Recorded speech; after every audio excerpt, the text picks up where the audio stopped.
રામ રામેતિ રામેતિ રમે રામે મનોરમે સહસ્રનામ તતુલ્યમ રામ નામ વરાનને. નમસ્કાર. ગુજરાત વિશ્વકોશ ટ્રસ્ટ ધર્મદર્શન વ્યાખ્યાન શ્રેણી અંતર્ગત આજે એક સરસ મજાનું વ્યાખ્યાન વાલ્મીકી રામાયણના કેટલાક પ્રસંગો, રામ દ્વારા વાલીવધ, કૈકેયી વ્યવહાર અને સીતા ત્યાગ જેવા પ્રસંગોને કેન્દ્રમાં રાખીને ડૉક્ટર વિજય પંડ્યા વક્તા તરીકે આપણી વચ્ચે પધાર્યા છે. એમનું વિશ્વકોશ ટ્રસ્ટ વતી અને આપ સૌ વતી સ્વાગત કરીએ છીએ. વિશ્વકોશની પ્રણાલી પ્રમાણે આપણે આ વ્યાખ્યાન શ્રેણીની શરૂઆત વિશ્વકોશ ગાનથી કરીશું. હું બેન શ્રી અલ્પાબેન શાહને વિનંતી કરીશ.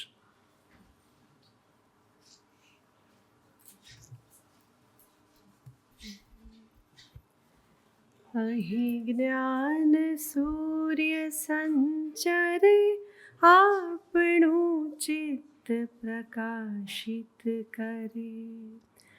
અહીં જ્ઞાન યજ્ઞ સહુ કરે ચિત્તનું વિશ્વ વિકાસિત કરે. શબ્દ પ્રકાશે અર્થ ઉજાશે. શબ્દ પ્રકાશે અર્થ ઉજાશે. તર્ક મર્મના સહજ વિકાસે. જ્ઞાનામૃત નિર્ઝરે અર્ઘ્ય સૌ સત્યદેવને ધરે. ધન્ય ગુર્જરીની શુભ દ્રષ્ટિ, વિશ્વકોશની એવી સૃષ્ટિ. તમસ તાપ સંહરે અંતરે સુખ સમજણનું ઠરે. રેવા જળશી શક્તિદાયિની સત્ય સમુદા મુક્તિદાયિની. વિશ્વ વિહાર જ કરે શીલ સત્વ સંભરે. ગુર્જરી વિશ્વરૂપ દેવરે. ગુર્જરી વિશ્વરૂપ દેવરે. ગુર્જરી વિશ્વરૂપ દેવરે.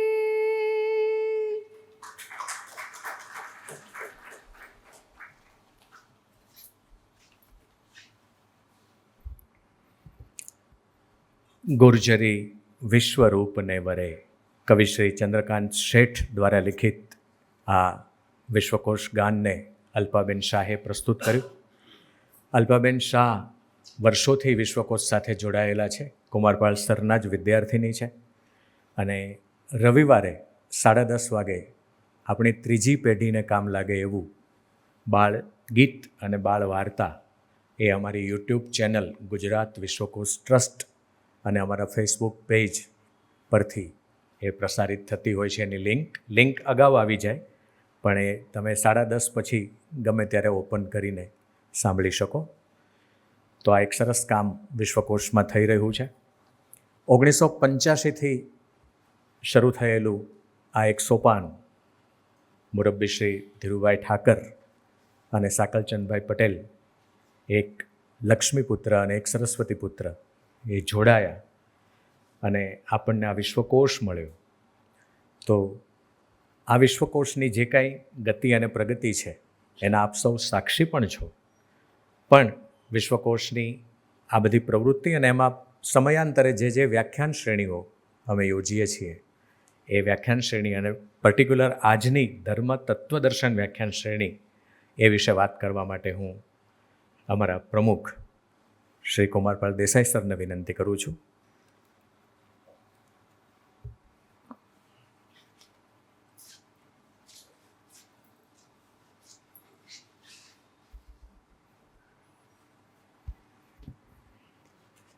પ્રિય વિજયભાઈ અને મિત્રો, વિશ્વકોશના પ્રારંભ સમયે અમે એક કલ્પના કરેલી. એ કલ્પના એ માટે હતી કે જુદા જુદા સ્થળોએ જઈએ, વ્યાખ્યાનો સાંભળીએ, પણ ક્યારેક એમ લાગે કે ઘણીવાર વક્તાનો એટલો લાંબો પરિચય આપે કે પછી વક્તાને પોતાને બોલવાનો સમય ઓછો રહે, એવી પરિસ્થિતિ જોઈ. ક્યારેક એવી પરિસ્થિતિ જોઈ કે જ્યાં ખૂબ આમ શાયરી અને શેર શાયરીની જાફત ઉડતી હોય અને આપણને એમ થાય કે આ રામાયણમાં વળી શેર શાયરી ક્યાંથી આવી ગઈ. આવી પરિસ્થિતિમાં અમે એક વિચાર કર્યો કે આપણે કે એવી વ્યાખ્યાનમાળા શરૂ કરવી કે જે એક નિર્ધારિત સમયમાં પૂરી થાય, સમયસર શરૂ થાય, બીજા બધા બહુ ઔપચારિકતાઓ ઓછામાં ઓછી થાય અને આ વ્યાખ્યાનો આપણે થઈ શકે. એ વ્યાખ્યાનમાળાનું નામ છે ભદ્રંકર વિદ્યાદીપક વ્યાખ્યાન શ્રેણી. ધીરે ધીરે આ વ્યાખ્યાન શ્રેણીમાં પ્રિન્સિપલ R.L. સંઘવી અર્થશાસ્ત્રની વ્યાખ્યાન શ્રેણી થઈ. ચંદ્રકાંતભાઈ અહીંયા હતા, એમને પણ અમને આમાં એક સતત સહયોગ આપ્યો. આ વ્યાખ્યાન શ્રેણી છે એમાં પ્રીતિબેન શાહનો સહયોગ મળ્યો અને એવી રીતે આ વ્યાખ્યાન શ્રેણીઓનો પ્રારંભ થતો રહ્યો. આજે આનંદ એ વાતનો છે કે યુટ્યુબને કારણે આ બધી જ વ્યાખ્યાન શ્રેણીઓ આપણને ઉપલબ્ધ બની છે બહુ સહજતાથી. પણ વ્યાખ્યાન એ એક કામ નથી. વિશ્વકોશનું કામ તો મૂળભૂત રીતે જ્ઞાન સંવર્ધનનું છે અને એ જ્ઞાન સંવર્ધનનું કામ સતત ચાલુ રહે એવો જે આ યજ્ઞ છે. આપણે જાણીએ છીએ કે ટેકનોલોજીને કારણે હવે બહુ એ સરળતા થઈ ગઈ છે કે કોઈ પણ વિષય વિશે આપણે જોવું હોય તો તરત મળે. પણ હવે પરિસ્થિતિ એક બીજી એ પણ આવી છે કે તમે ગૂગલ દ્વારા ટ્રાન્સલેશન મેળવો તો ઘણીવાર એવું આવે કે ન્યૂઝીલેન્ડનું મીઠું રમવા ગયો પણ ફાવ્યું નહીં, પછી ખબર પડે કે એનું નામ સોલ્ટ હતું. એટલે આવી પરિસ્થિતિ તમે જોતા જશો ગૂગલમાં. એટલે આપણે હવે એક એ મક્કમતાથી વિશ્વકોશ આગળ વધે છે કે ગુજરાતી ભાષામાં 26,000 અધિકરણો સરસ ભાષામાં લખાયેલા, નિષ્ણાતો દ્વારા તૈયાર થયેલા, લગભગ 4,000 જેટલા નિષ્ણાતો જુદા જુદા વિષયના એમને લખ્યા છે. એને હવે અપડેટ કરવાનું કામ શરૂ કર્યું છે અને વધારે એનું સંવર્ધન અને નવા નવા વિષયોનો ઉમેરો કરવો. આ એક કાર્ય થયા પછી હવેનું અમારું બીજું પગથિયું છે એ બાળ વિશ્વકોશ જે અમે કર્યો છે એને આખો ઓનલાઈન મૂકવો. અત્યારે લેક્સિકનને અમે ઓનલાઈન મૂક્યું છે અને એ લેક્સિકનમાં અમે 45 લાખ શબ્દો છે. લગભગ દર મહિને ઓછામાં ઓછા 3 લાખ લોકો વિશ્વના એનો ઉપયોગ કરે છે. પણ અમને એનાથી સંતોષ નથી. અમને ધીરુભાઈએ હંમેશા કહેલું કે યોજના 10 વર્ષ સુધી ચાલે એવી કરવી અને માનવું કે હવે 2-3 દિવસથી વધારે આપણે જીવવાના નથી, એટલે ખૂબ ઝડપથી કામ લેવું. એ દૃષ્ટિએ અમે હવે જુદા જુદા વિષયો, દાખલા તરીકે મધ્યકાલીન સાહિત્યના કોષ છે અને મધ્યકાલીન સાહિત્યમાં જે શબ્દો પ્રયોજાતા હતા એને ગુજરાતીમાં તમે જુઓ તો જુદો છે. આખો એક કોષ એ અમે વિશ્વકોશમાં લીધો. એ રીતે ભગવાનદાસભાઈ છે અહીંયા, એ મળ્યા.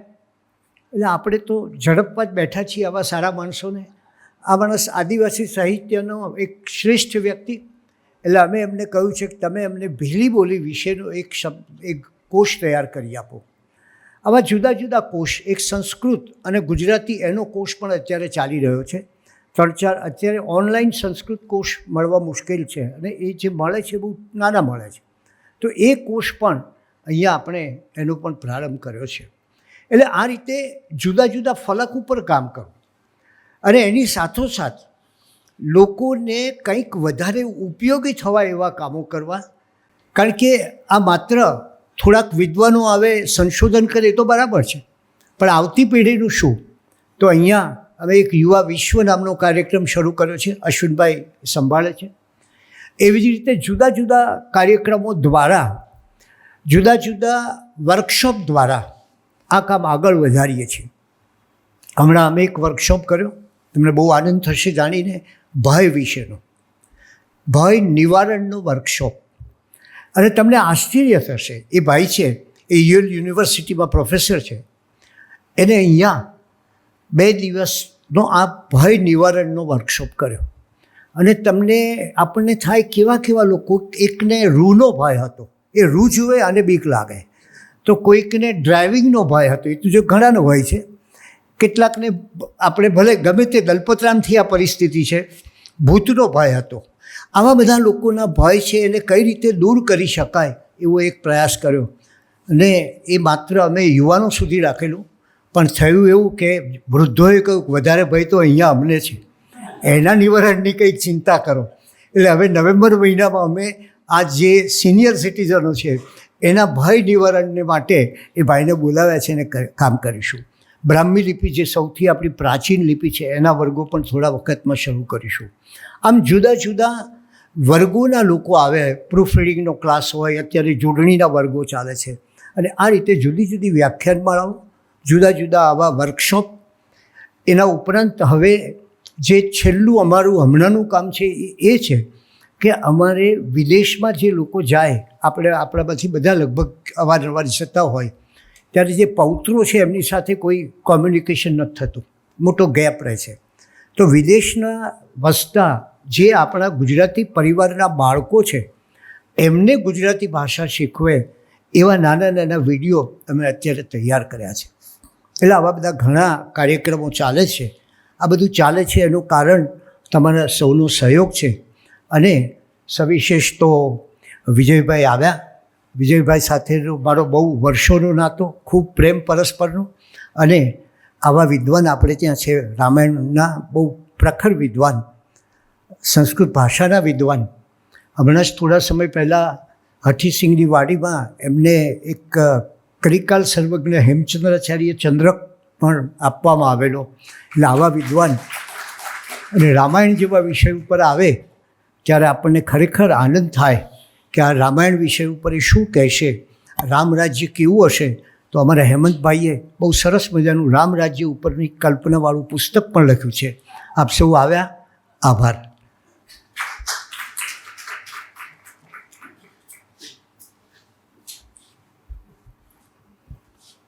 આભાર સર. આજના વક્તા ડૉક્ટર વિજય પંડ્યા સાહેબનું ગ્રંથ પુષ્પથી સ્વાગત કરવા માટે હું પ્રીતિબેન શાહને વિનંતી કરીશ.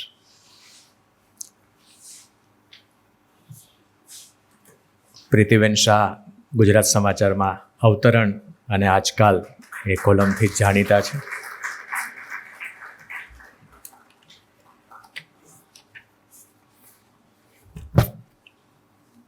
વિજયભાઈનો ટૂંકમાં પરિચય આપીને આપણે વિજયભાઈને સાંભળીએ. ભાષા ભવનમાં સંસ્કૃત વિભાગના પ્રોફેસર પદેથી નિવૃત્ત થઈને 11 વર્ષ એલડી ઇન્સ્ટિટ્યૂટ ઓફ ઇન્ડોલોજીમાં સાહેબે નિયામક તરીકે, માનદ પ્રોફેસર તરીકે સેવા આપી. 39 વર્ષની કારકિર્દી, 15 વિદ્યાર્થીઓએ એમના માર્ગદર્શનમાં પીએચડીની પદવી પ્રાપ્ત કરી, 29 વિદ્યાર્થીઓએ એમફિલની પદવી પ્રાપ્ત કરી. એમણે લખેલા પુસ્તકોની સંખ્યા 65થી વધુ છે. 5 અંગ્રેજી પુસ્તકો પણ છે. મોરારી બાપુ પ્રેરિત સંસ્કૃત સત્રમાં જે વ્યાખ્યાનો થયા એનું વિજય પંડ્યા સાહેબે સંપાદન કર્યું. બહુશ્રુત શીર્ષકથી 10 વોલ્યુમમાં એનું પ્રકાશન થયું. હનુમાનજીનું લખેલું મનાતું હનુમન નાટકમ એ સરળ ગુજરાતીમાં રચાયું. તે સંશોધન અને સંશોધનકાર તરીકેની એમની સિદ્ધિ આપણને બતાવે છે. મોરારી બાપુની નૈરોબી અને લંડનની રામકથામાં પણ એમને સાથે જવાનું સૌભાગ્ય પ્રાપ્ત થયેલું. રાષ્ટ્રપતિ ભવનમાં મહોદયા પ્રતિભા પાટીલ એ વખતે રાષ્ટ્રપતિ હતા. 2010માં એમણે ખાસ સન્માનપત્ર અર્પીને સન્માન કર્યું છે. ગુજરાતની 3 આપણી મુખ્ય સાહિત્યિક સંસ્થાઓ, ગુજરાતી સાહિત્ય પરિષદે તત્વમસી, ગુજરાત સાહિત્ય અકાદમીએ વાલ્મીકી રચિત સુંદરકાંડ અને સંસ્કૃત સાહિત્ય અકાદમીએ સંસ્કૃત ટેક્સ્ચ્યુઅલ ક્રિટિસિઝમ, આ 3 પુસ્તકોને આ 3 સંસ્થાઓએ પુરસ્કૃત કર્યા છે. એમના વિદ્યાર્થીઓએ એક સરસ પુસ્તક તૈયાર કર્યું, શબ્દાખ્ય જ્યોતિ. 2004માં એ અર્પણ થયું. એમના 75 વર્ષની ઉજવણીમાં પૂજ્ય બાપુ ખાસ હાજર રહેલા અને એ દિવ્ય કાર્યક્રમ અમારી આંખોમાં હજુ તરવરે છે. વિજયભાઈને સાંભળવા સામે સતીશભાઈ પણ બેઠા છે. ભાષા ભવનના અમે બધા એમના વિદ્યાર્થીઓ છીએ. સતીશભાઈ અને વિજયભાઈની જોડી હતી. એ બંને સાથે ચા પીવા જાય, મોડી ચા પીવે, અમને પણ લેતા જાય. અમારે પણ જવાનું. વિદ્યાર્થી હતા એટલે સાહેબની શરત કે તમારે કોઈ ખિસ્સામાં હાથ નહીં નાખવાનો. ત્યારે હાથ નાખવા જેવી પરિસ્થિતિ પણ નહોતી, પણ આ સાહેબોએ અમને સાચવ્યા છે અને એમની પાસેથી ઘણું બધું પામ્યાનો સંતોષ છે. વિજયભાઈને વિનંતી કરું, આજનો આપણું વ્યાખ્યાન વાલ્મીકી રામાયણના જે પ્રસંગો લઈને આપણી વચ્ચે ઉપસ્થિત થયા છે, આપણે જોરદાર તાળીઓથી એમનું વંદન સાથે અભિવાદન.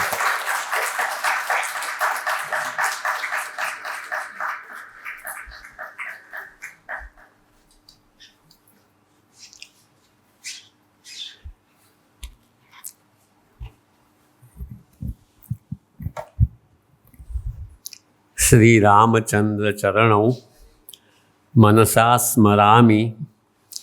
શ્રી રામચંદ્ર ચરણૌ વચસા ગૃણામિ.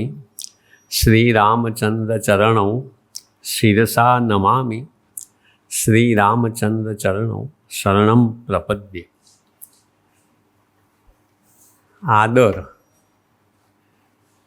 ભાવાચકના અને પ્રિયતા એ બેનો ભાગ્ય સમન્વય થતો હોય છે. આદરણીય હોય તો પ્રિય ના હોય, પ્રિય હોય તો આદરણીય ના હોય.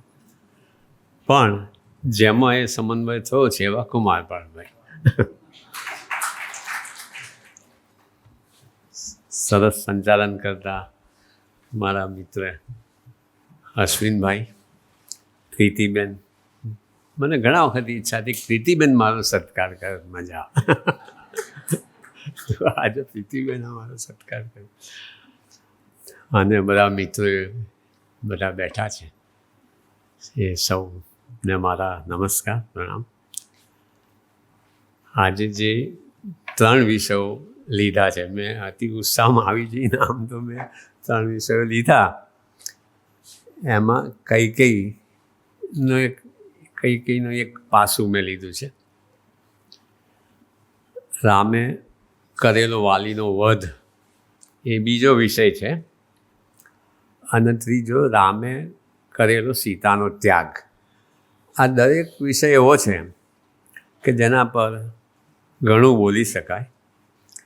એકચ્યુઅલી તો વાલ્મીકી રામાયણના જે પાત્રો છે, દરેક પાત્ર પર કેટલાય વ્યાખ્યાનો આપી શકાય એવી વાલ્મીકીએ પાત્રની સંકુલતા ઉત્પન્ન કરી છે.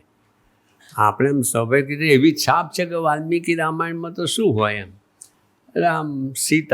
રાવણે સીતાનું અપહરણ કર્યું અને એ બધું. પણ જ્યારે તમે અંદર ઊંડા ઉતરો ત્યારે જે રીતે વાલ્મીકીએ જે પાત્ર ચિત્રણ કર્યું છે, જે પ્રસંગોનું નિરૂપણ કર્યું છે, જે ભાષાને રમાડી છે, જે સંસ્કૃત પ્રવાહી ભાષા, એટલે એ બધું આપણે જ્યારે ઊંડા ઉતરીએ ત્યારે ખ્યાલ આવે. એટલે આ ત્રણેય જે ટૉપિક્સ છે એના પર બધા ઘણા વ્યાખ્યાનો આપી શકાય. પણ આજે હું એસેન્સ, જે એનો સાર અથવા તો એકદમ સાર રૂપ હું કહીશ.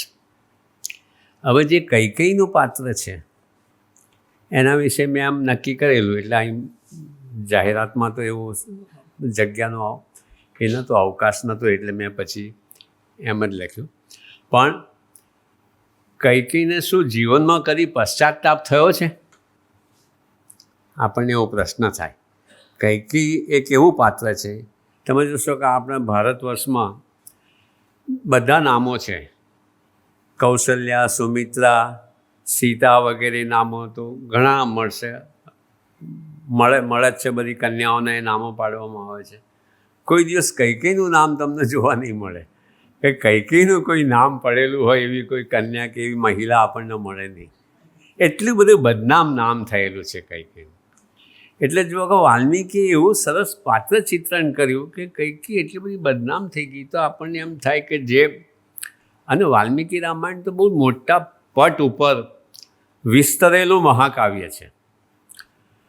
એટલે અને મિત્રો કેટલાક તો જાણે છે કે સમીક્ષિત આવૃત્તિ એટલે પ્રક્ષેપો બધા બાદ કરી અને જે સમીક્ષિત વડોદરાની MS યુનિવર્સિટી સાથે જોડાયેલી જે ઓરિએન્ટલ ઇન્સ્ટિટ્યૂટ છે એણે આ સમીક્ષિત આવૃત્તિ જગતને ભેટ આપી છે. એ આપણું ગુજરાતનું મોટું સંસ્કૃત જગતનું મોટું પ્રદાન છે. એ આપણે ગુજરાતીઓ સ્વભાવે બહુ નમ્ર એટલે આ વાતનું બહુ ગૌરવ લેતા નથી, એવું છે. એટલે આ એક વસ્તુ છે. બીજી વસ્તુ એવી થઈ, એક કોઇન્સિડન્સ છે. આ તો એક શુભક સંયોગ જેવું છે. કાગનું બેસવું ને ડાળનું પડવું એવું પણ આપણે કહી શકીએ કે એ ગુજરાતે દુનિયાને વાલ્મીકી રામાયણની 24,000 શ્લોકોમાંથી સમીક્ષિત આવૃત્તિ લગભગ નહીં, ચોક્કસ 18,766 શ્લોકોની સમીક્ષિત આવૃત્તિ આપણને જગતને આપી. આ કામ એવું છે કે જેવું પૂનાની ભાંડારકર ઓરિએન્ટલ રિસર્ચ ઇન્સ્ટિટ્યૂટ એણે મહાભારતની આપણને સમીક્ષિત આવૃત્તિ આપી, એટલું જ અગત્યનું ને એવું જ વેલ્યુએબલ, એવું જ મેગ્નમ ઓપસ એવું કામ આ રામાયણનું આપણા ગુજરાતે કર્યું. અને સાથે એ સમીક્ષિત આવૃત્તિનો ગુજરાતીમાં અનુવાદનું કાર્ય એક બીજા ગુજરાતીએ ઉપાડ્યું, જે આજે તમારી સામે ઊભો છે.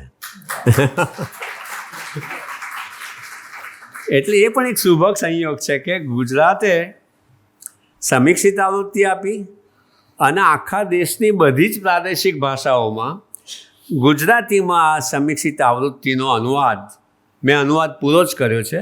હું ઘણી વાર કહું છું, પણ એનું પ્રમાણ શું, એ તો જ્યારે પ્રકાશિત થઈને આવે ત્યારે ખરું, પણ છતાં હું તો કહું છું 4 મારા વોલ્યુમ્સ આવી ગયા છે. આ જે છેલ્લું અરણ્યકાંડ છે આવવાની તૈયારીમાં છે. પ્રકાશક તો આજે અહીં લઈ આવવાનું પણ કહેતા હતા, પણ કંઈ પહોંચી વળાયું લાગતું નથી, એટલે નથી લાવ્યા. એટલે બાલકાંડ, અયોધ્યાકાંડ, સુંદરકાંડ અને છેલ્લું અરણ્યકાંડ, એમ 4 વોલ્યુમ 4 કાંડ પ્રકાશિત થઈ ગયા છે. 10,000ની ઉપર શ્લોકો છે મિત્રો. એટલે આમ તો શું છે કે મહાભારતકારે એવું કહ્યું છે કે આત્મશ્લાઘા એ બહુ જ મોટો દુર્ગુણ છે. આત્મહત્યા કરવી હોય તો જ આત્મશ્લાઘા કરવી જોઈએ, એવું છે. મહાભારતકારે આખી એક કથા લખી છે. પણ તાજેતરના ઇતિહાસમાં આપણા ગુજરાતના નમ્ર બધા ગુજરાતી જગતને એ કહેવા માટે કે તાજેતરના વિશ્વના ઇતિહાસમાં એક વ્યક્તિએ આવું કામ ઉપાડ્યું હોય એવું ભાગ્યે જ તમને ઉદાહરણ મળશે. એટલે એવું કામ અત્યારે ચાલી રહ્યું છે.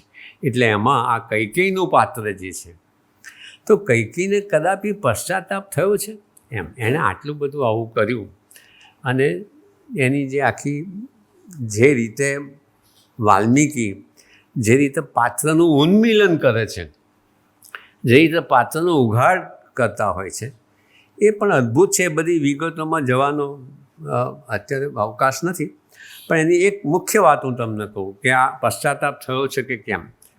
તો જો બ્રહ્મા વિષ્ણુ પાસે ગયા અને વિષ્ણુએ કહ્યું કે સારું, હું પૃથ્વી પર અવતાર લઈશ અને દશરથ રાજાને ત્યાં મારા 4 અંશો રૂપે હું 4 પુત્રો તરીકે જન્મીશ. અને એમની જે 3 રાણીઓ છે, એ 3 રાણીઓ પછી વાલ્મીકી ઉપમા આપે છે કે રી, પછી શ્રી અને કીર્તિ. આ શ્રી અને કીર્તિ જેવી જે એમની 3 રાણીઓ છે, એમના પેટે હું જન્મ 4 પુત્રો તરીકે હું લઈશ આવું. અને એ રીતે જે 3 રાણીઓ છે, 3 રાણીઓ આ કૌશલ્યા, સુમિત્રા અને કૈકેયી. તો જો પેલા જે ઉપર જે ઉપમા આપી કે રી એટલે લજ્જા, શાલીનતા, આભિજાત્ય, એ રી, બરાબર. પછી શ્રી એટલે તેજસ્વી, શોભાયમાન, ગ્રેસફુલ, એ શ્રી. અને કીર્તિ તો જે આભિજાત્ય, લજ્જા, શાલીનતા, એ કૌશલ્યા, બરાબર. સુમિત્રા, શ્રી, તેજસ્વીતા, તે સુમિત્રા. અને કૈકેયી એ કીર્તિ જે હતી, એ કીર્તિ એ કૈકેયી. તો કૈકેયીને કીર્તિ ઘણી મળી, પણ કીર્તિ કેવી? અપકીર્તિ મળી છે. એને કીર્તિ મળી પણ અપકીર્તિ મળી છે. એવી રીતે આ કૈકેયી આવી. તો તમે જોશો કે એ તો બરાબર છે. પણ જ્યારે ભરત મોસાળથી આવે છે અને સીધો કૈકેયી પાસે જાય છે. દશરથ રાજાનું મૃત્યુ થઈ ગયું છે એ બધું આપ જાણો છો, એ વાર્તામાં હું જતો નથી, બધા આપ સ્થિર પરિચિત છો. એટલે મોસાળથી આવે છે, સીધો પોતાની માતા કૈકેયી પાસે જાય છે ભરત. જુએ છે કે કૈકેયીના ત્યાં મહેલમાં જે રાજાનો પર્યંક હોય છે પલંગ, એ પલંગ ખાલી છે. એટલે કૈકેયીને પૂછે છે ભરત કે ક્યાં છે મારા પિતા, ક્યાં છે? એ તો હંમેશા અહીં હોય છે, મારે પિતાને પ્રણામ કરવા છે, આવું પૂછે. હવે જુઓ વાલ્મીકી કેવી રીતે સંવાદ ચલાવે છે, હાઉ હી કન્ડક્ટ્સ ધ ડાયલોગ્સ. એટલે કે મારા પિતા ક્યાં છે, મારે પિતાને પ્રણામ કરવા છે. એટલે કૈકેયીએ કહ્યું, હવે કૈકેયી શું કહે છે, જે બધા પ્રાણીઓની ગતિ હોય છે તે ગતિને તારા પિતા પામ્યા છે. એના સંસ્કૃતનો અનુવાદ કરીને આપું છું કે જે બધા પ્રાણીઓ યા ગતિ સર્વ પ્રાણીનામ તાસમ તે પિતાગત, તે ગતિને તારા પિતા પામ્યા છે. એટલે કે તરત જ ભરત તો મૂર્છિત થઈ જાય છે, મરણ પામ્યા છે એવું એણે કહ્યું. આ રીતે મૂર્છિત થઈ થોડી વાર પછી ભાનમાં આવે છે. પછી કે મારા ભાઈઓ ક્યાં છે, રામ ક્યાં છે? અને એ કેમ હજુ એમને ખબર નથી પડી લાગતી કે હું આવી ગયો છું. નહીં તો હું આવું એટલે હંમેશા રામ આવે, મારા મોટા ભાઈ આવીને મારું થોડા નમીને મારું મસ્તક સૂંઘે. વાલ્મીકીના ટચીસ. આ બધું બીજા રામાયણોમાં નહીં હોય, આ વાલ્મીકીના ટચીસ છે, વાલ્મીકીય સ્પર્શ જે હું કહું છું. તો એ ક્યાં છે? પછી મારા શરીર પર કંઈ ધૂળ હોય, મુસાફરીથી પ્રવાસથી આવ્યો હું તો ધૂળના આમ તેમ ખંખેરે, એવા મારા મોટાભાઈ રામ ક્યાં છે?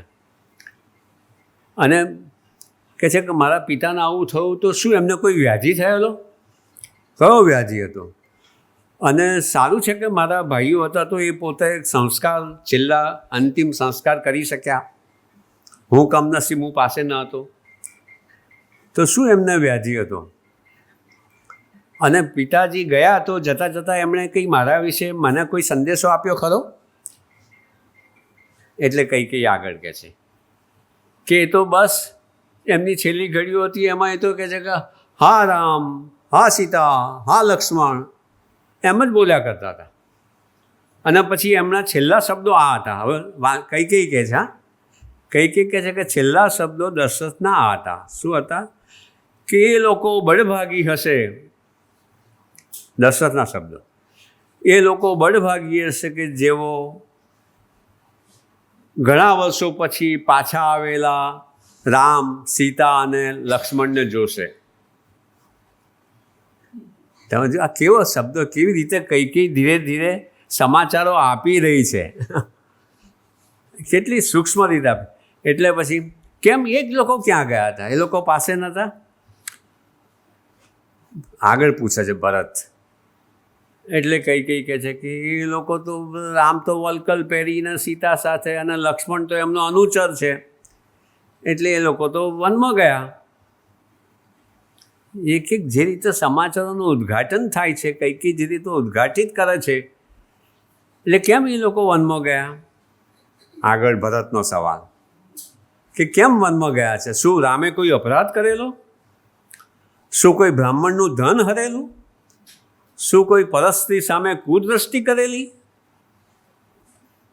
કૈકેયી કે ના ના, એવું કશું રામ માટે શક્ય નથી. એમ કૈકેયી કહે છે ખરી કે એવું રામ માટે કશું જ શક્ય નથી. પણ એમ કરીને પોતે કહે છે કે મેં તારા માટે થઈને રામને માટે 14 વર્ષનો વનવાસ માગ્યો છે, અને તારા માટે રાજ્ય માગ્યું છે. પછી તો ભરતનો પુણ્ય પ્રકોપ ફાટી નીકળે છે, એ વાર્તા આપણે જાણીએ છીએ. પણ હું આપ સૌનું ધ્યાન, આજે જે રીતે આ પ્રસંગનું નિરૂપણ થયું છે એ કેટલું કલાત્મક છે, કેવી સરસ રીતે નિરૂપણ કર્યું છે. જે રીતે બ્રેકિંગ ન્યૂઝ જે આપણે કહીએ છીએ ને, તો જે રીતે એણે બ્રેકિંગ ન્યૂઝ કર્યા, ધીરે ધીરે કૈકેયી આ સમાચાર આપ્યા, એ વાલ્મીકીની કળા છે. આવા તો મિત્રો અસંખ્ય સ્થાનો તમને વાલ્મીકી રામાયણમાં મળે. અચ્છા, વાલ્મીકીએ તો કૈકેયીએ તો બધો સર્વનાશ વોરી લીધો, પછી ભરત તો રાજ્ય સ્વીકારવાની ના પાડે છે, અને પછી ભરત કહે છે કે હું તો રામને પાછો લઈ આવું છું, આપણે બધા લેવા જઈએ એમને પાછા. એટલે ચિત્રકૂટ અત્યારે રામ રહે છે એ ખબર છે. એટલે બધી જ આખી પ્રજા, સમસ્ત પ્રજાજનો, બીજા ગુરુઓ, મંત્રીઓ સાથે આ ત્રણેય રાણીઓ પણ એ ત્યાં સાથે જાય છે. હવે આખા આ જે છેલ્લા જે શબ્દો કઈ બોલી, કઈ એવું કહ્યું કે ભાઈ કઈ એમ કહ્યું, ભરતને એવું કહ્યું છેલ્લે કે રાજા આ રીતે શબ્દો બોલ્યા હતા કે જતા રહ્યા રામને. તો કે એ સિવાય પછી કઈ આખા રામાયણમાં ક્યાંય બોલી નથી. આ બીજી વાલ્મીકીની એક આમ ટેન્ટેલાઇઝિંગ લક્ષણ છે એમની કળાનું. હા, જેમ ઉર્મિલા કદી બોલ્યા નથી, કઈ કદી આટલું બોલી કઈ પછી આખા રામાયણમાં કઈ ક્યાંય બોલી નથી. એટલે ત્રણેય રાણીઓ છે, ત્રણેય રાણીઓ પણ સાથે છે. હવે ઘણો સમય થયો, સર્વનાશ થઈ ગયો, બધું પ્રજાએ બહુ જ કલ્પાંત કર્યું, નાખું બધું એ થઈ ગયું. ત્યાં પછી એક સંસ્કૃતમાં શ્લોક આવે છે કે જે ત્રણેય રાણીઓ જાય છે ને ત્યારે સંહૃષ્ટા આનનાહા, કે બધાના ચહેરા પર આનંદ હતો, એવું બહુવચન વાલ્મીકી આ ત્રણેય રાણીઓ માટે વાપરે છે. સમજો. એટલે કે જો કૌશલ્યા, સુમિત્રા અને કૈકેયી એ ત્રણેય રાણીઓને માટે બહુવચનમાં સંહૃષ્ટ આનના, જેમના ચહેરા પર આનંદ છલકાઈ રહ્યો છે એવી ત્રણેય રાણીઓ. અને પછી બીજું આગળ એવું કહે છે કે ભાસ્વતા એક યાનેન, એટલે ચમકતા એક જ વાહનમાં, ચમકતા એક જ વાહનમાં ત્રણેય રાણીઓ બેસીને ચિત્રકૂટ ગઈ.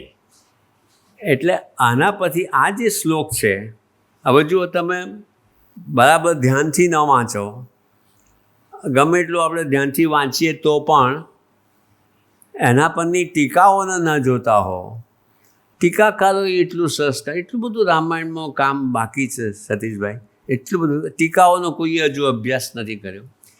એ ટીકા પરથી મેં 3 ટીકાઓ એની બહુ પોપ્યુલર છે રામાયણ પરની. ગોવિંદરાજની ટીકા છે, ભૂષણ નામની ટીકા. તો ગોવિંદરાજ પોતાની ભૂષણ નામની ટીકામાં કહે છે કે બધી રાણીઓ, આમાં પાછું શું છે કે જે શ્લોક છે એમાં પહેલું કૈકેયીનું નામ છે, કૈકેયી, કૌશલ્યા, સુમિત્રા. આ બીજી વિશેષતા વાલ્મીકીની છે કે જે શ્લોક લખ્યો એમાં એમણે લખ્યું કે કૈકેયી એનું પહેલું નામ છે, અને બીજું નામ છે સુમિત્રાનું, અને ત્રીજું નામ છે કૌશલ્યાનું. એટલે આ રીતે વેલકમ, નમસ્તે. તો ત્રીજી 3 રાણીઓ છે એ ત્રણેય રાણીઓના નામ લખે છે. અને તમે જો ટીકાકાર, એટલે એટલું બધું કુમાર પર બી આ સાહિત્ય દટાયેલું છે ને અભ્યાસ, આ ટીકાઓનો તો કોણ અભ્યાસ કરશે, ક્યારે કરશે, એવું થાય છે. આ હવે એ ટીકાકાર લખે છે કે કૈકેયીનું પહેલું નામ એટલા માટે લખ્યું છે કે કૈકેયી સૌથી વધુ આનંદિત હતી રામને લઈ આવવામાં. રામજી અત્યારે ચિત્રકૂટ પર વસી રહ્યા છે, તો ચિત્રકૂટ પર રહેલા રામને લઈ આવવામાં સૌથી વધુ ઇનિશિયેટિવ, સૌથી વધુ ઉત્સાહ આ કૈકેયી ધરાવતા હતા. એટલા માટે કૈકેયીનું નામ વાલ્મીકીએ પહેલું લખ્યું છે. કેટલું બધું સજેશન છે, કેટલું બધું ધ્વનિ છે. એ પહેલું નામ લે, પછી સુમિત્રાના પછી. એટલે કૈકેયી, સુમિત્રા, કૌશલ્યા, સંહૃષ્ટાનનાહ, બધાના ચહેરાઓ આનંદથી છલકી રહ્યા છે તે. અને પછી બીજું મેં જે તમને આપને ફ્રેઝ કહ્યું તે ભાસ્વતા એક યાનેન, ચમકતા એક વાહનમાં. ગોવિંદરાજ, આ બધું ગોવિંદરાજથી કહું છું, આ મેં નથી શોધ્યું. ગોવિંદરાજ બધું એમની ટીકામાં કહે છે. ગોવિંદરાજ શું કહે છે કે એક તો કૈકેયીનું પહેલું નામ લખ્યું એટલા માટે કૈકેયી સૌથી વધુ ઉત્સાહિત છે રામને પાછા લઈ આવવામાં, એમ એવું સજેસ્ટ થાય છે, એવું ધ્વનિત થાય છે. બીજું ભાસ્વતા એક યાનેને, એટલે એક જ વાહનમાં, એટલે આ રાણીઓ હતી દરેક પોતપોતાના વાહનમાં સાથે જઈ શકી હોત, પણ છતાં બધાને, હવે ત્રણેય રાણીઓને એવો સરસ સુમેળ થયો છે કે જેથી કરીને એ ત્રણેય રાણીઓ એક જ વાહનમાં બેઠા છે. આખો આવો અર્થ ગોવિંદરાજ કાઢે છે. મેં જે આ શ્લોક કહ્યો એમાંથી મેં તમને થોડા શબ્દો કહ્યા કે સંહૃષ્ટાનનાહ, પછી ભાસ્વતા એક યાનીને, કૈકેયી સુમિત્રા કૌશલ્યા. આ જે શ્લોકના આ જે 3 ફ્રેઝિસ છે, 3 શબ્દ સમૂહો છે, એ શબ્દ સમૂહોમાંથી ગોવિંદરાજે આવો અર્થ કાઢ્યો છે. Valmiki he has not said in so many words. હું જે આપને આ બધા શબ્દોમાં કહી રહ્યો છું એટલા શબ્દોમાં વાલ્મીકીએ કહ્યું નથી, પણ મે બી વાલ્મીકી આ સજેશન કરતા હોય. એટલા માટે આ મેં બહુ ટેન્ટેલાઇઝિંગ પ્રશ્ન છે કે શું કૈકેયીને કદી પશ્ચાતાપ થયો હતો પોતાના કૃત્ય માટે? તો આ શ્લોક એવું બતાવે છે કે કદાચ બની શકે એમ. એટલે આ શ્લોકથી ગોવિંદરાજ તો એવું કહે છે કે આ કૈકેયીમાં પશ્ચાતાપ થયો, વત્તા ત્રણેય રાણીઓમાં સુમેળ થઈ ગયો પરસ્પર. નહીં તો પછી કૈકેયી સાથે અણબનાવ રહે ને. બંને રાણીઓ જે છે કૌશલ્યા અને સુમિત્રા, કારણ કે ભૂતકાળમાં મિત્રો જો વાલ્મીકી રામાયણને આપણે સૂક્ષ્મતાથી વાંચીએ તો ભૂતકાળમાં કૈકેયીએ બહુ જ હેરાન કર્યા છે કૌશલ્યાને. ભૂતકાળમાં કૌશલ્યા અને કૈકેયીને બિલકુલ અણબનાવ રહ્યો છે. એ કૌશલ્યા રામ જ્યારે વનગમન કરે છે ત્યારે કૌશલ્યાએ ફરિયાદ પણ કરી છે કે હવે તું જઈશ ત્યારે મારું શું, મારી કોણ સંભાળ રાખશે? હવે છે કૈકેયી મને વધુ સતાવશે. જે પહેલાં પણ મારી વાત નહોતા સાંભળતા એ હવે પણ મારી વાત નહીં સાંભળે. આવું બધું કૌશલ્યા રામને જતી વખત રામ મનમાં જે છે ત્યારે કહે છે. એટલે એ લોકોમાં પરસ્પર અણબનાવ બહુ જ હતો, અને છતાં એ ત્રણેય સાથે બેસે છે અને ત્રણેય એક જ યાનમાં, એક વાહનમાં જાય છે. એના પરથી એવું સૂચવાય છે કે હવે ત્રણેય રાણીઓમાં સુમેળ થઈ ગયો છે. અને મિત્રો બીજું એક નાની વિગત છે, ફક્ત એક નાની વિગત છે. એ વિગત એ છે કે જો રામ લક્ષ્મણ એના વિશે અવારનવાર વાલ્મીકી રામાયણમાં આ ફ્રેઝ, આ એનું સંબોધન આવે અથવા વિશેષણ આવે કે કૌશલ્યાનંદ વર્ધન, કૌશલ્યાના આનંદમાં વધારો કરનાર. પુત્ર માટે, કૌશલ્યાના જે પુત્ર રામ છે તો રામ માટે અવારનવાર વિશે કૌશલ્યા આનંદ વર્ધક અથવા આનંદ વર્ધન. એટલે કૌશલ્યાના આનંદમાં. પણ સુમિત્રા માટે પણ, સુમિત્રા આ સંસ્કૃતની પરિપાટી પણ છે. ઘણી વાર તો શું છે સંસ્કૃતમાં મિત્રો કે જગ્યા છંદ પૂરો ન થતો હોય તો પણ આપણે એ રીતે શબ્દ સમૂહો મૂકી દેતા હોઈએ છીએ. એવી મહાકવિઓની સ્ટાઇલ હોય છે. એટલે એવી સ્ટાઇલ પણ આપણે ચવૈતુહી, સંસ્કૃતમાં તો એવું કહેવાય પણ છે ચવૈતુહી. એટલે પાદ ફૂટતો હોય તો બીજું કશું ના યાદ આવે તો ચવૈતુહી એમ કરીને 8 અક્ષર તો થઈ જ ગયા. અનુષ્ટુપના એક પાદ તો થઈ ગયો મેડમ. એક ચરણ હો ગયા કે ચવૈતુહી, ફરી ચવૈતુહી. એટલે અનુષ્ટુપના જે 8 ચોક 32 હોય એમાંથી એક ચરણ 8નું ખૂટતું હોય તો ચવૈતુહી એટલે એક પદ ચરણ થઈ ગયું. એવું સંસ્કૃતમાં પદ્ધતિ આવી પારંપરિકો જે હોય છે એ બધા વિદ્વાનો કરતા હોય છે. એટલે એવું હોય છે ખરું, પણ અહીંયા વાલ્મીકી મોટે ભાગે એવું નથી કરતા. એટલે વાલ્મીકીએ જો 2 જ જગ્યાએ આખા રામાયણમાં, વાલ્મીકી રામાયણમાં 2 જ સ્થળે 2 જ જગ્યાએ એમણે કૈકેયી આનંદવર્ધન એવો શબ્દ એમણે ભરત માટે વાપર્યો છે. ભરત માટે એમણે કદી કૈકેયી આનંદવર્ધન શબ્દ વાપર્યો નથી. એ 2 જ જગ્યાએ વાપર્યો છે. એક તો જ્યારે આ પહેલાં રામ વનગમન કરે છે ત્યારે એકવાર શબ્દ વાપર્યો છે, અને ત્યારથી છેલ્લે યુદ્ધકાંડમાં જ્યારે રામ, લક્ષ્મણ અને સીતા પાછા આવે છે અને રાજ્યાભિષેક થઈ રહ્યો છે, થવાની તૈયારી છે, ત્યારે ભરત વિશે વાલ્મીકી એવો પ્રયોગ કરે છે કે કૈકેયી આનંદવર્ધન, એમ એવો પ્રયોગ કરે છે. એટલે તમે જોશો કે હવે ભરત ખરેખર સાચા અર્થમાં કૈકેયીનો પુત્ર છે, કૈકેયીના આનંદનું વર્ધન કરનારો છે. અને જે સંસ્કૃતની શૈલી પ્રમાણે, સંસ્કૃતની સ્ટાઇલ પ્રમાણે કૈકેયી ખરેખર પુત્ર માટે આ શબ્દ વપરાય છે સંસ્કૃતમાં, તો એ ખરેખર એના આનંદનું વર્ધન કરનારો એ ભરત છે.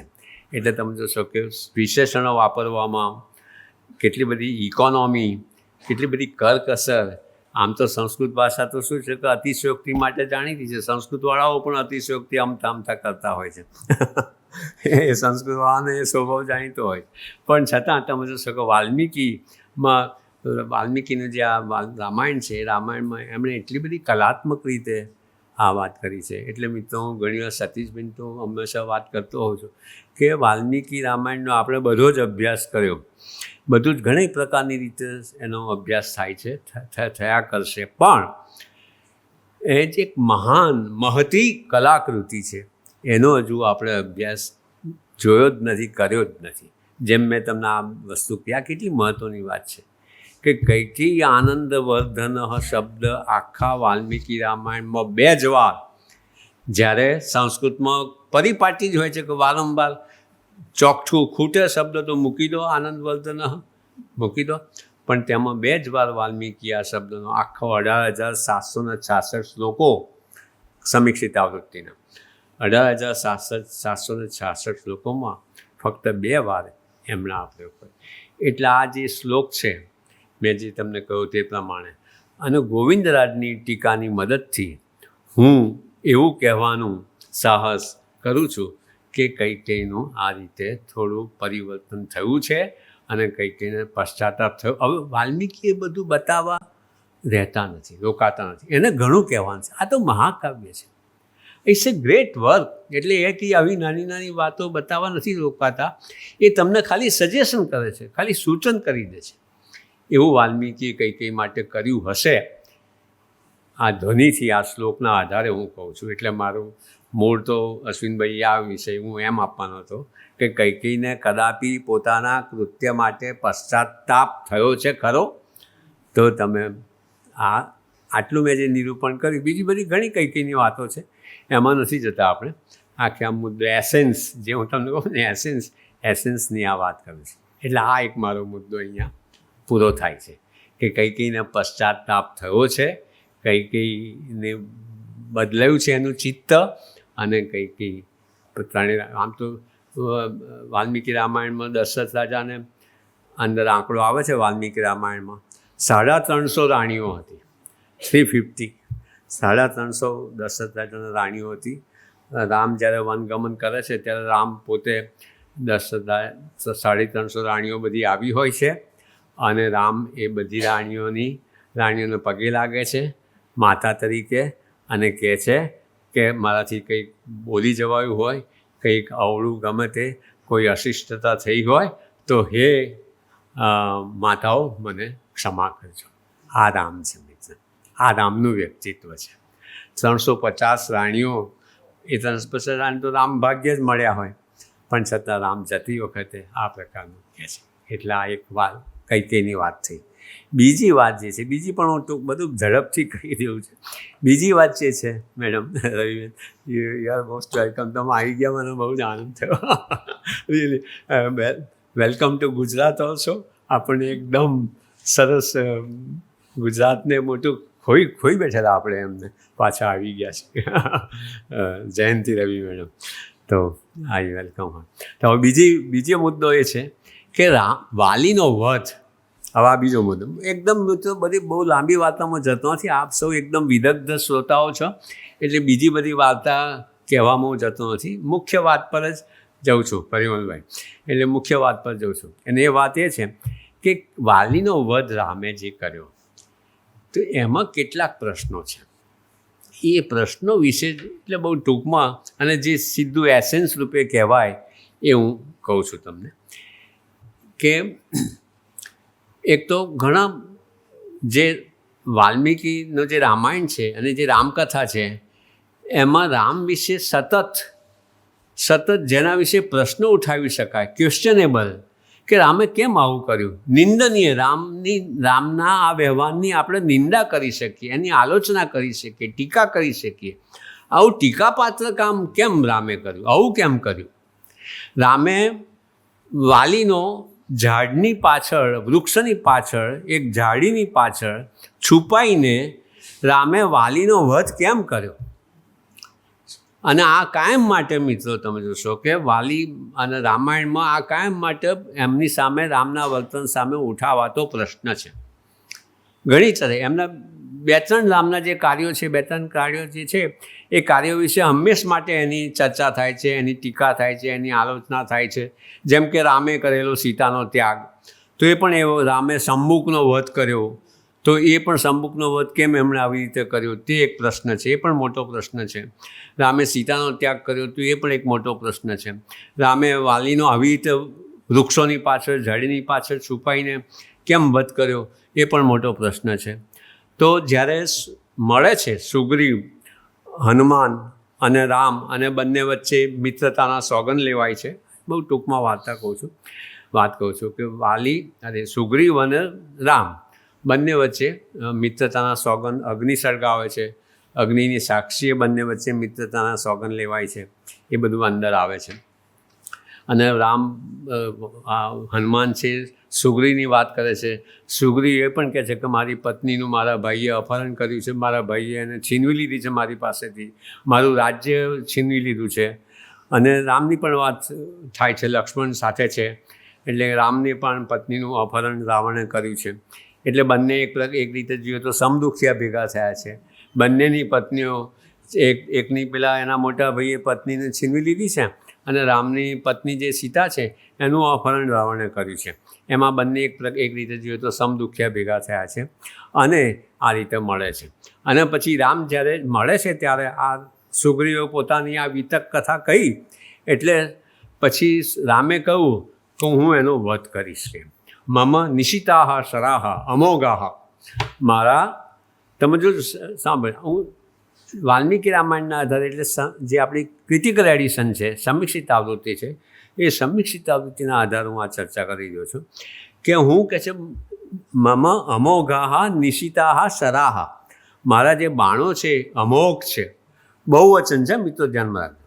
મારા જે બાણ છે અમોઘ છે, કદી નિષ્ફળ ન જનારા છે, અને તીક્ષ્ણ બાણો છે, અને એ બાણોથી હું વાલીનો વધ કરીશ. એમ એણે, રામે તરત સુગ્રીવને વચન આપ્યું. હવે તમે જોશો કે એણે અહીંયા બહુવચન વાપર્યું છે. પછી આગળ પણ એમાં આપણે કિષ્કિંધા જોઈએ તો આ બધો કિષ્કિંધા કાંડમાં પ્રસંગ બને છે, જે કિષ્કિંધા કાંડ મારું અત્યારે એમાં ગયું છે, છપાવા પ્રેસમાં ગયું છે. તો એમાં પછી આગળ પણ એ કહે છે કે મારી પાસે આવા બાણો છે, હું એનો વધ કરીશ. એટલે જ્યારે શરૂઆતમાં સુગ્રીવે પોતાની કથા કહી, હનુમાને કહી, અને રામે પોતે આવી પ્રતિજ્ઞા લીધી કે હું એનો વધ કરીશ, અને મારા કદી નિષ્ફળ ન જનારા એવા, ન ચૂકી જનારા એવા તીવ્ર તીક્ષ્ણ બાણોથી હું આ દુષ્ટ એવા વાલીનો હું વધ કરીશ. એટલે શરૂઆતમાં એ જે ક્રમમાં, જે સમયમાં, જે રીતે જે કથાનક છે, કથાનકનું જે રીતે ઉઘાડ થાય છે, જે રીતે કથાનક વિસ્તરે છે, એ તમે જુઓ તો શરૂઆતમાં રામના મનમાં એવું છે, આ શ્લોક પરથી, આ મેં જે શ્લોક કહ્યો તમને, એ શ્લોક પરથી રામના મનમાં એવું છે કે વાલીને હું મારા બાણોથી હણીશ. બહુવચન એટલે રામની સાથે, રામ વાલીની સાથે ખુલ્લેઆમ યુદ્ધ કરવાના છે, એવું આ શબ્દોથી, આ પ્રયોગોથી, આ શ્લોકથી, એવા બીજા પણ શ્લોકો છે, આવા જે 3-4 શ્લોકો છે શરૂઆતમાં મળ્યા તારના, આ શ્લોકોથી એવું સિદ્ધ થાય છે કે રામના મનમાં ખુલ્લેઆમ યુદ્ધ કરવાની એની મનમાં પડેલું છે. સુગ્રીવને પ્રતિજ્ઞા કરી છે કે હું વાલીનો વધ કરીશ, અને મારા આ બાણો છે. પછી શું થાય છે કે એણે વારંવાર સુગ્રીવ કહે છે કે હું તો બહુ દુઃખી છું, મને આ દુઃખમાંથી છોડાવો. અને પછી સુગ્રીવને મિત્રો શંકા થાય છે કે એક મનુષ્ય દેખામાં એવો કંઈ ખાસ એવો હૃષ્ટપુષ્ટ નહીં, કદાવર નહીં, એવો કોમળ અંગ ધરાવનારો એવો મનુષ્ય, આવો મહાબળવાન, તે સમયે મિત્રો, એ જે વાલીનો જે સમય હતો, એ સમયે વિશ્વમાં કદાચ વાલી જેટલો મહાબળવાન બીજું કોઈ હતું નહીં. તે સમયે જે સમય છે, એમાં આપણે એમાં કેટલાક અપવાદ કરવા પડે, એ પછીથી ધીરે ધીરે ખબર પડે છે. કિષ્કિંધા કાંડમાં અથવા કિષ્કિંધા કાંડનો જે સમય છે, એ સમયમાં વાલીને કોઈ પડકાર આપી શકે, વાલીનો સામનો કરી શકે એવું કોઈ નથી. રાવણ પણ નહીં, એ તમે જાણો છો.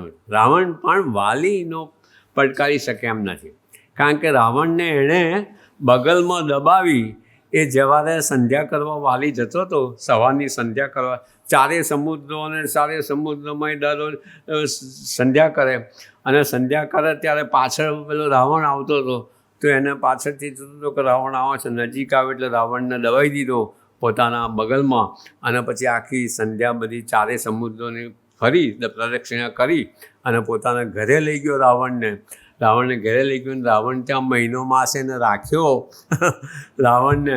અને બીજા પછીના વર્ઝન પ્રમાણે, રામાયણના તો અનેક અનંત વર્ઝનો છે ને, બીજા વર્ઝન પ્રમાણે અંગદ એનો બાળક છે, તમે જાણો છો, અંગદ વાલીનો પુત્ર છે. તે પુત્રનું જે ઘોડિયું છે એ ઘોડિયાની ઉપર એને બાંધ્યો રાવણને, અને પેલો અંગદ નીચે બાળક તરીકે રમતો હોય તો લાતો મારતો હતો એને નીચે પેલો નાનકડો બાળક જે ઘોડિયામાં સૂતેલો છે અંગદ, એ આને રાવણને લાતો મારે છે. એવું એક બીજું વર્ઝન વાલ્મીકી રામાયણમાં નથી, પ્લીઝ એ પાછું ધ્યાન રાખજો, મારે એ મિશ્રણ ન કરવું જોઈએ. પણ એવું પણ કરે, એટલે આ કથા એવી છે, હરિ અનંત હરિ કથા અનંતા એવું છે. એટલે એ રીતે એવો રાવણ, એવા રાવણને પણ એણે માહત કર્યો છે, વાલીએ એને માહત કર્યો છે. એટલે વાલી જેવો કોઈ, વાલીને પહેલાં દુંદુભી રાક્ષસ એક બીજો છે, દુંદુભી રાક્ષસ. એ દુંદુભી રાક્ષસ પણ મહાબળવાન હતો. સમુદ્ર પાસે ગયો, સમુદ્ર પાસે જઈને કે તું મારી જોડે લડ અથવા મને લડનારો આપ. એટલે દુંદુભી કહે, અરે પેલો સમુદ્ર કે સાગર કે ભાઈ હું તો તારી સાથે લડી શકું એમ નથી, જા પેલો હિમાલય છે, હિમાલય પાસે જા, હિમાલય તારી સાથે લડશે.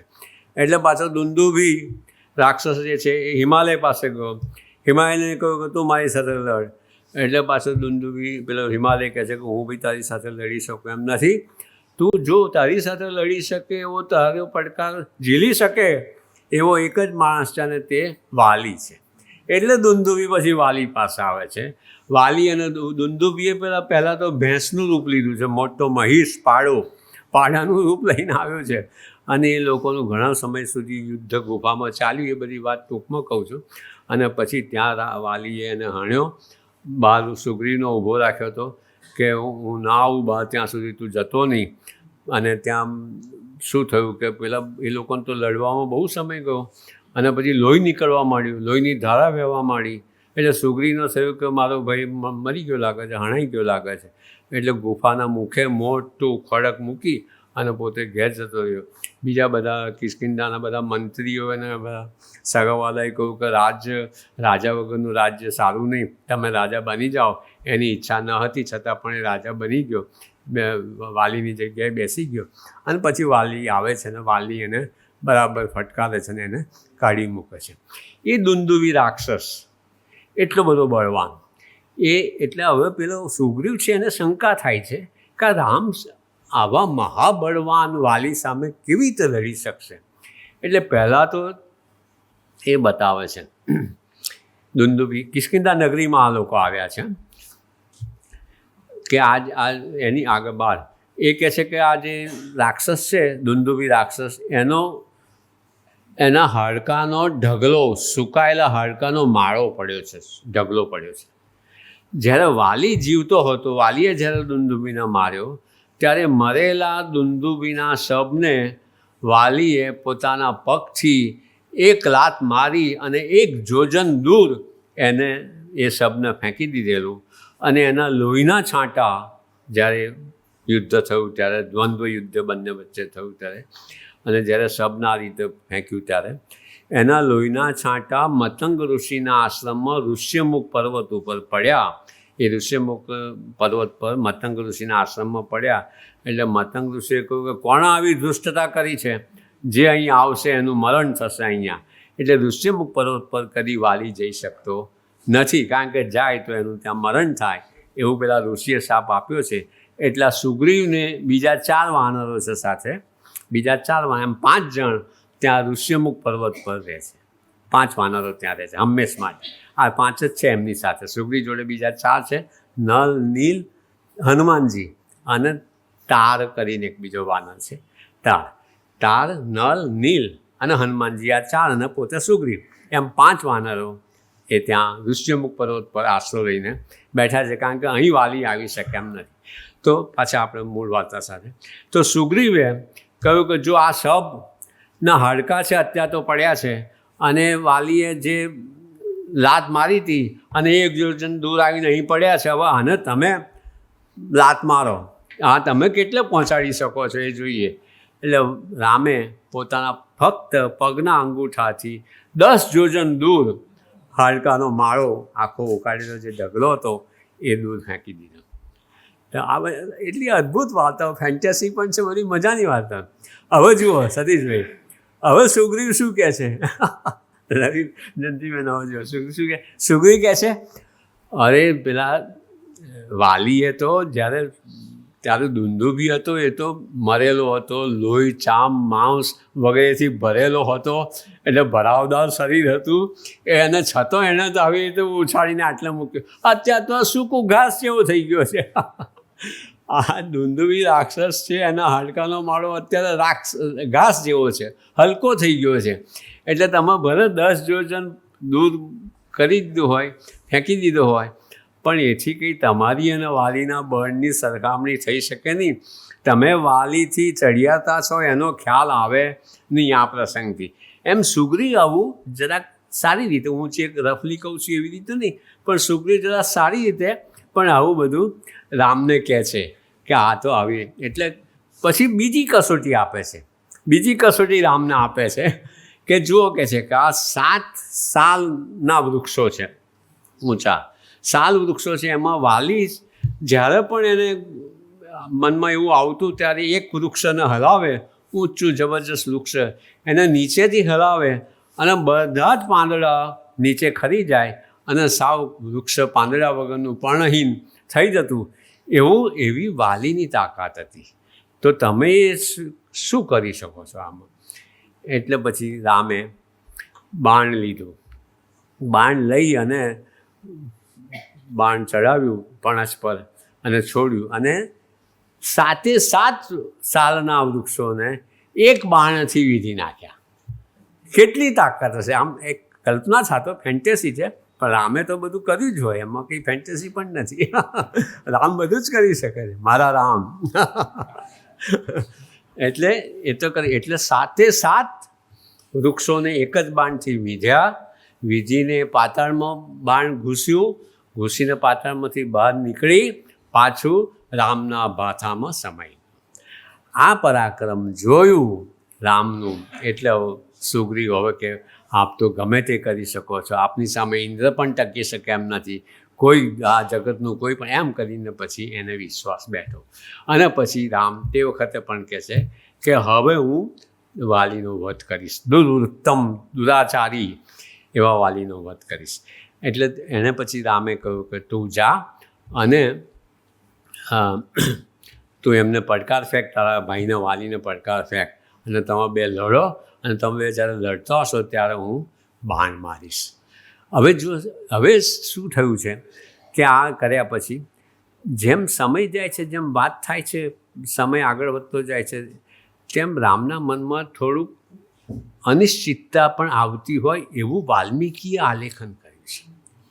હા મિત્રો, તમે જો બહુ મહત્ત્વની વાત છે કે રામના મનમાં એમ થાય છે કે ખરેખર મારે વાલી સાથે, એટલે કે રામે વાલી સાથે ખુલ્લેઆમ લડવું જોઈએ કે નહીં.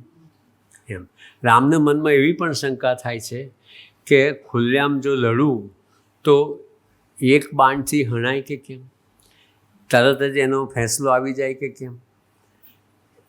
આમ કહે છે ખરા, પણ જ્યારે ઝાડીની પાછળ સંતાઈ ગયા છે રામ, લક્ષ્મણ પણ છે સાથે, હનુમાનજી પણ છે, અને સુગ્રીવને કહ્યું કે તું પડકાર ફેંક. સુગ્રીવ અને વાલી બંને આવે છે અને બંને યુદ્ધ કરે છે, બંનેનું દ્વંદ્વ યુદ્ધ ચાલે છે, અને બાણ રામ છે પોતે પણસ પર ચડાવી બાણ તાકીને ઊભા છે, પણ એ વખતે એ બાણ મારતા નથી. અને પેલો તો બરાબર, વાલીએ તો સુગ્રીવનો અધમૂવો કરી નાખ્યો. વાલી એટલો બધો બળવાન છે કે વાલીએ સુગ્રીવનો અધમૂવો કરી નાખ્યો. અને છેવટે માંડ ત્યાંથી છૂટ્યો. પછી સુગ્રી રામને કહે કે તમે કેમ આવું કર્યું, કે બાણ ના માર્યું એને? તમે કહેતા હતા કે હું એક બાણથી એનો વધ કરી નાખીશ. તમે એવું તમારાથી નહોતું થવાનું આવું કામ, તો મને શું કામ આવી રીતે મોકલ્યો, મને અજમો કરી નાખ્યો. એવું સુગ્રીવ આછો ઠપકો પણ આપે છે. ત્યારે રામ તે વખતે પોતાના બચાવમાં કહે છે, બચાવ કરે છે કે તમે બંને ભાઈઓ એટલા સરખા દેખાતા હતા કે હું એમાંથી છૂટા ન પાડી શક્યો કે સુગ્રીવ કોણ ને વાલી કોણ. નહીં તો મેં બાણ તો ચડાવી જ રાખેલું, પણ મારી ન શક્યો. જો સુગ્રીવનો વાગવાને બદલે વાલીને મારવાને બદલે જો સુગ્રીવને લાગી જાય તો બધું અનર્થ થઈ જાય. એટલા માટે મેં ન માર. તું કહે છે હવે ફરી જા, પણ આ વખતે તું એવું કરજે કે તું કશુંક તને હું વાલીથી જુદો પાડી શકું એવું કશુંક તું કર. એટલે તે વખતે હનુમાને એને ગજપુષ્પી નામની જે વનસ્પતિ હતી એ ગજપુષ્પીની માળા સુગ્રીવને પહેરાવી. એટલે ગજપુષ્પીની માળાથી આ બંને ભાઈઓને રામ છૂટા પાડી શકે, અને પાડી શક્યા પછી એમણે એક બાણથી એણે વાલીનો વધ કર્યો. એટલે તમે શું કે મુખ્ય વાત એ છે કે આ એ વધ તો કર્યો, પણ જો હું પોતે મેં એક જે થિયરી લીધી છે, થિયરી એટલે મારી થિયરી નથી, વિદ્વાનોની થિયરી છે, રામાયણ પરના અભ્યાસીઓ જે છે એ લોકોની થિયરી છે. એ થિયરીને હું એપ્લાય કરું છું કે વાલ્મીકી રામાયણ જે છે ને એ વાલ્મીકી રામાયણમાં મુખ્યત્વે રામ મનુષ્ય તરીકે આલેખન પામ્યા છે. એ મનુષ્ય તરીકે એમનું વાલ્મીકીએ આલેખન કર્યું છે. એટલે અહીંયા પણ તમે આ વાલીવધમાં પણ જોશો કે જ્યારે શરૂઆતમાં રામના મનમાં એવું હતું કે હું ખુલ્લેઆમ વાલી સાથે લડીશ, અને એટલા માટે બાણો, એવું આ ભાષાની સૂક્ષ્મતા છે, સમજજો. બાણો એવું બહુવચન વાપરતા હતા, કારણ કે આપણે જાણીએ છીએ યુદ્ધમાં જ્યારે બાણથી લડાઈ થાય ત્યારે રામ રાવણનું યુદ્ધ છે, જેમ આપણે સંસ્કૃતમાં કહે છે રામ રાવણ યુદ્ધમ રામ રાવણ યુવ, રામ રાવણ યુદ્ધ રામ રાવણ જેવું. તો એમાં શું છે કે બાણ એક આ બાજુથી ફેંકે, પેલી બાજુથી બીજો બાણ ફેંકે, પછી બે બાણ અથડાય, અને સિરિયલમાં તો એ પાછા બાણ ઉપર કંઈ લડ્યા કરે. અને હું તો કહેતો કે એ દરમિયાન પેલો ઘેરે જઈને જેણે બાણ છોડી છે ઘેર જઈને જમી આવે અને પાછો આવી જાય, ત્યાં સુધી પેલા બાણોનું યુદ્ધ પૂરું થયું હોય. એટલે એવી રીતે યુદ્ધ ચાલતું. તો એવી રીતે જો યુદ્ધ ચાલવાનું હોય તો સુગ્રીવને જે રામે વચન આપ્યું છે, પ્રતિજ્ઞા કરી છે કે હું એનો વધ કરીશ, અને વધ એક બાણથી કરીશ એવું પછી તો આવી જાય છે. તો આવા અનેક બાણોથી ખુલ્લેઆમ સામે લડાઈમાં રામને એવું લાગ્યું છે. એવું વાલ્મીકીએ નથી કહ્યું. હા મિત્રો, તમને ગેરસમજ ન થાય, વાલ્મીકીએ આવું અંદર લખ્યું નથી, in not so many words, પણ હું અંદરથી એવું તારવું છું કે એવું રામને એટલા માટે હું તારવું છું કે રામ મનુષ્ય તરીકે મોટે ભાગે વાલ્મીકી રામાયણમાં આલેખિત થયા છે. એટલા માટે રામને આવી શંકા થાય એ બહુ જ સ્વાભાવિક છે, અને એટલા માટે રામને આવી શંકા થઈ કે મેં કહ્યું તો છે ને, પણ ખુલ્લેઆમ હું આની સાથે વાલી સાથે નહીં લડી શકું. કારણ શું છે કે જુઓ, બીજું હવે ફરી ગોવિંદરાજને યાદ કરીએ.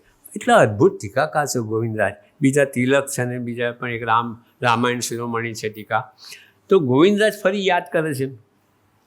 ગોવિંદરાજ કહે છે કે હવે જો ગોવિંદરાજનો તર્ક જુઓ, ગોવિંદરાજ એવું કહે છે કે જો ખુલ્લેઆમ આવી રીતે પડકાર ફેંક્યો હોત, અને રામ અને વાલી અને સુગ્રીવ, અને રામે વાલીને પડકાર ફેંક્યો હોત કે ચાલ આવી જાય તું સામે, અને એમ બાણની યુદ્ધ શરૂ થયું હોત, તો વાલી સમજી ગયો હોત કે આ સામે બેઠેલો મનુષ્ય કોઈ સાધારણ મનુષ્ય નથી, અને એ પોતે દૈવી તત્વ ધરાવનારો છે. એટલે એ પોતે નમ્રતાથી રામને શરણે આવી ગયો હોત, રામ સાથે યુદ્ધ ન લડ્યો હોત, અને જો રામને શરણે આવી જાત તો પછી સુગ્રીવને આપેલી પ્રતિજ્ઞા, સુગ્રીવ સામે કરેલી પ્રતિજ્ઞા કે હું વાલીનો વધ કરીશ અને તને તારી પત્નીને પાછી અપાવીશ અને તને તારું રાજ્ય, એ તો વાત સુગ્રીવની ખોટી હતી, રાજ્યની વાત એની ખોટી છે સુગ્રીવની, પણ સુગ્રીવ એવું કયા કરે છે કે મારું રાજ્ય હરી લીધું છે. સુગ્રીવનું રાજ્ય હતું જ નહીં. એ તો એનીવે ઠીક છે, એ બીજી વાત છે.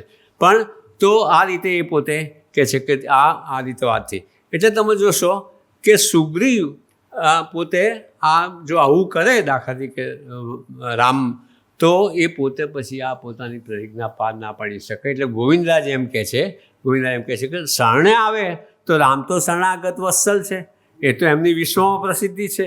જે એમને શરણ આવે એમને તો એ શરણ આપે જ, ગમે તેવો દુશ્મન કેમ ના હોય. રાવણ પણ આવે તો રાવણને પણ એ તો શરણ આપે, એવા છે રામ. એટલે રામ એવા છે.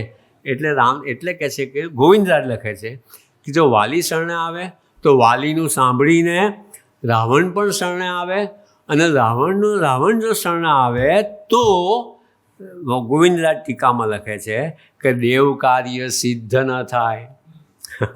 દેવ કાર્ય જે અવતાર કૃત્ય છે, જે રામનું અવતાર કૃત્ય છે, રામ આ દલીલ એ લોકોની છે. સાંભળજો મિત્ર, સ્પષ્ટ રાખજો તમારા મનમાં, હું 2 રોલ ભજવું છું.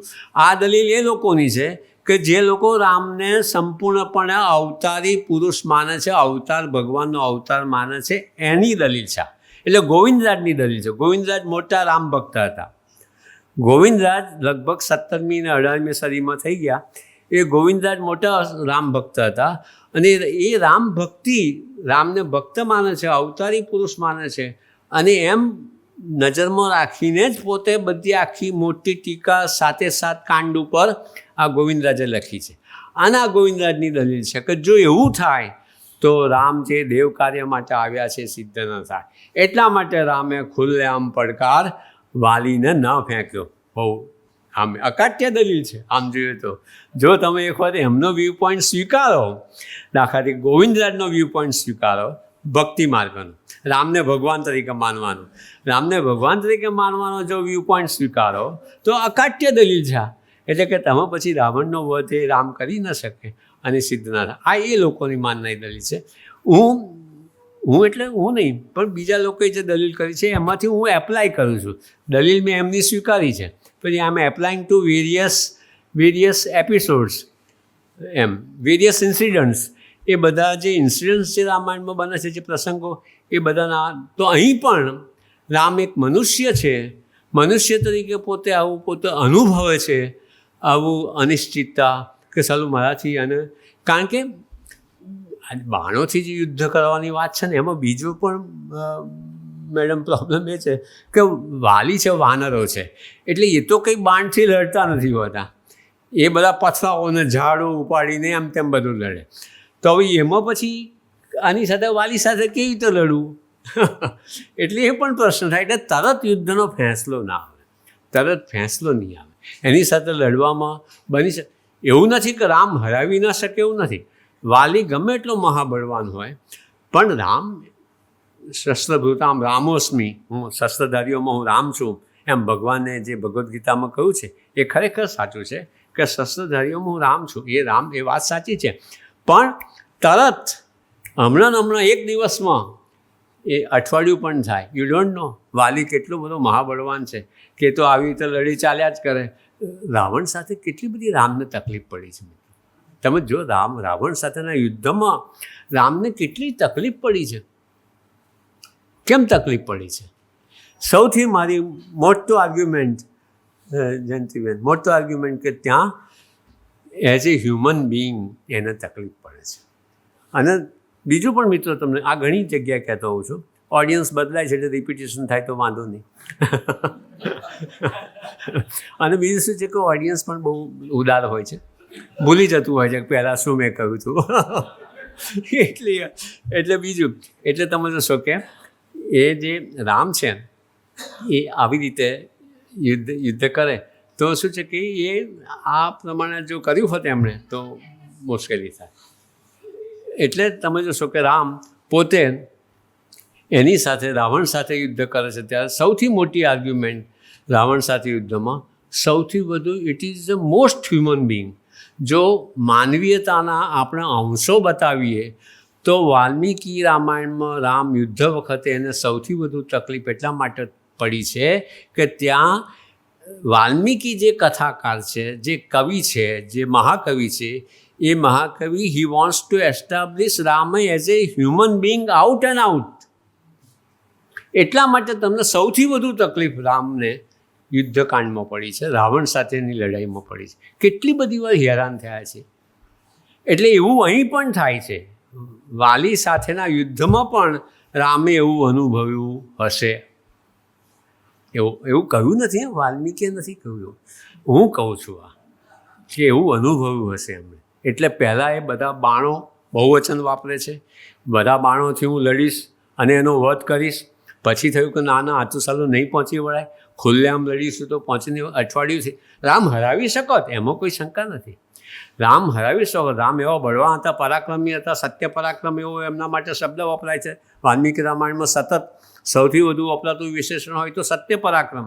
રામ સત્ય પરાક્રમ છે, પરાક્રમને સત્ય કરનારા છે, એવા રામ છે. એટલે એ બધું કરી શકત, પણ છતાં એ એવું નથી કરતા, કારણ કે મનુષ્ય તરીકે એમનું આલેખન થયું. અને એવું બીજું, મનુષ્ય તરીકે હી ઇઝ નોટ એક્ટિંગ. આ મારી બીજી થિયરી છે. He is not acting as a human Bing.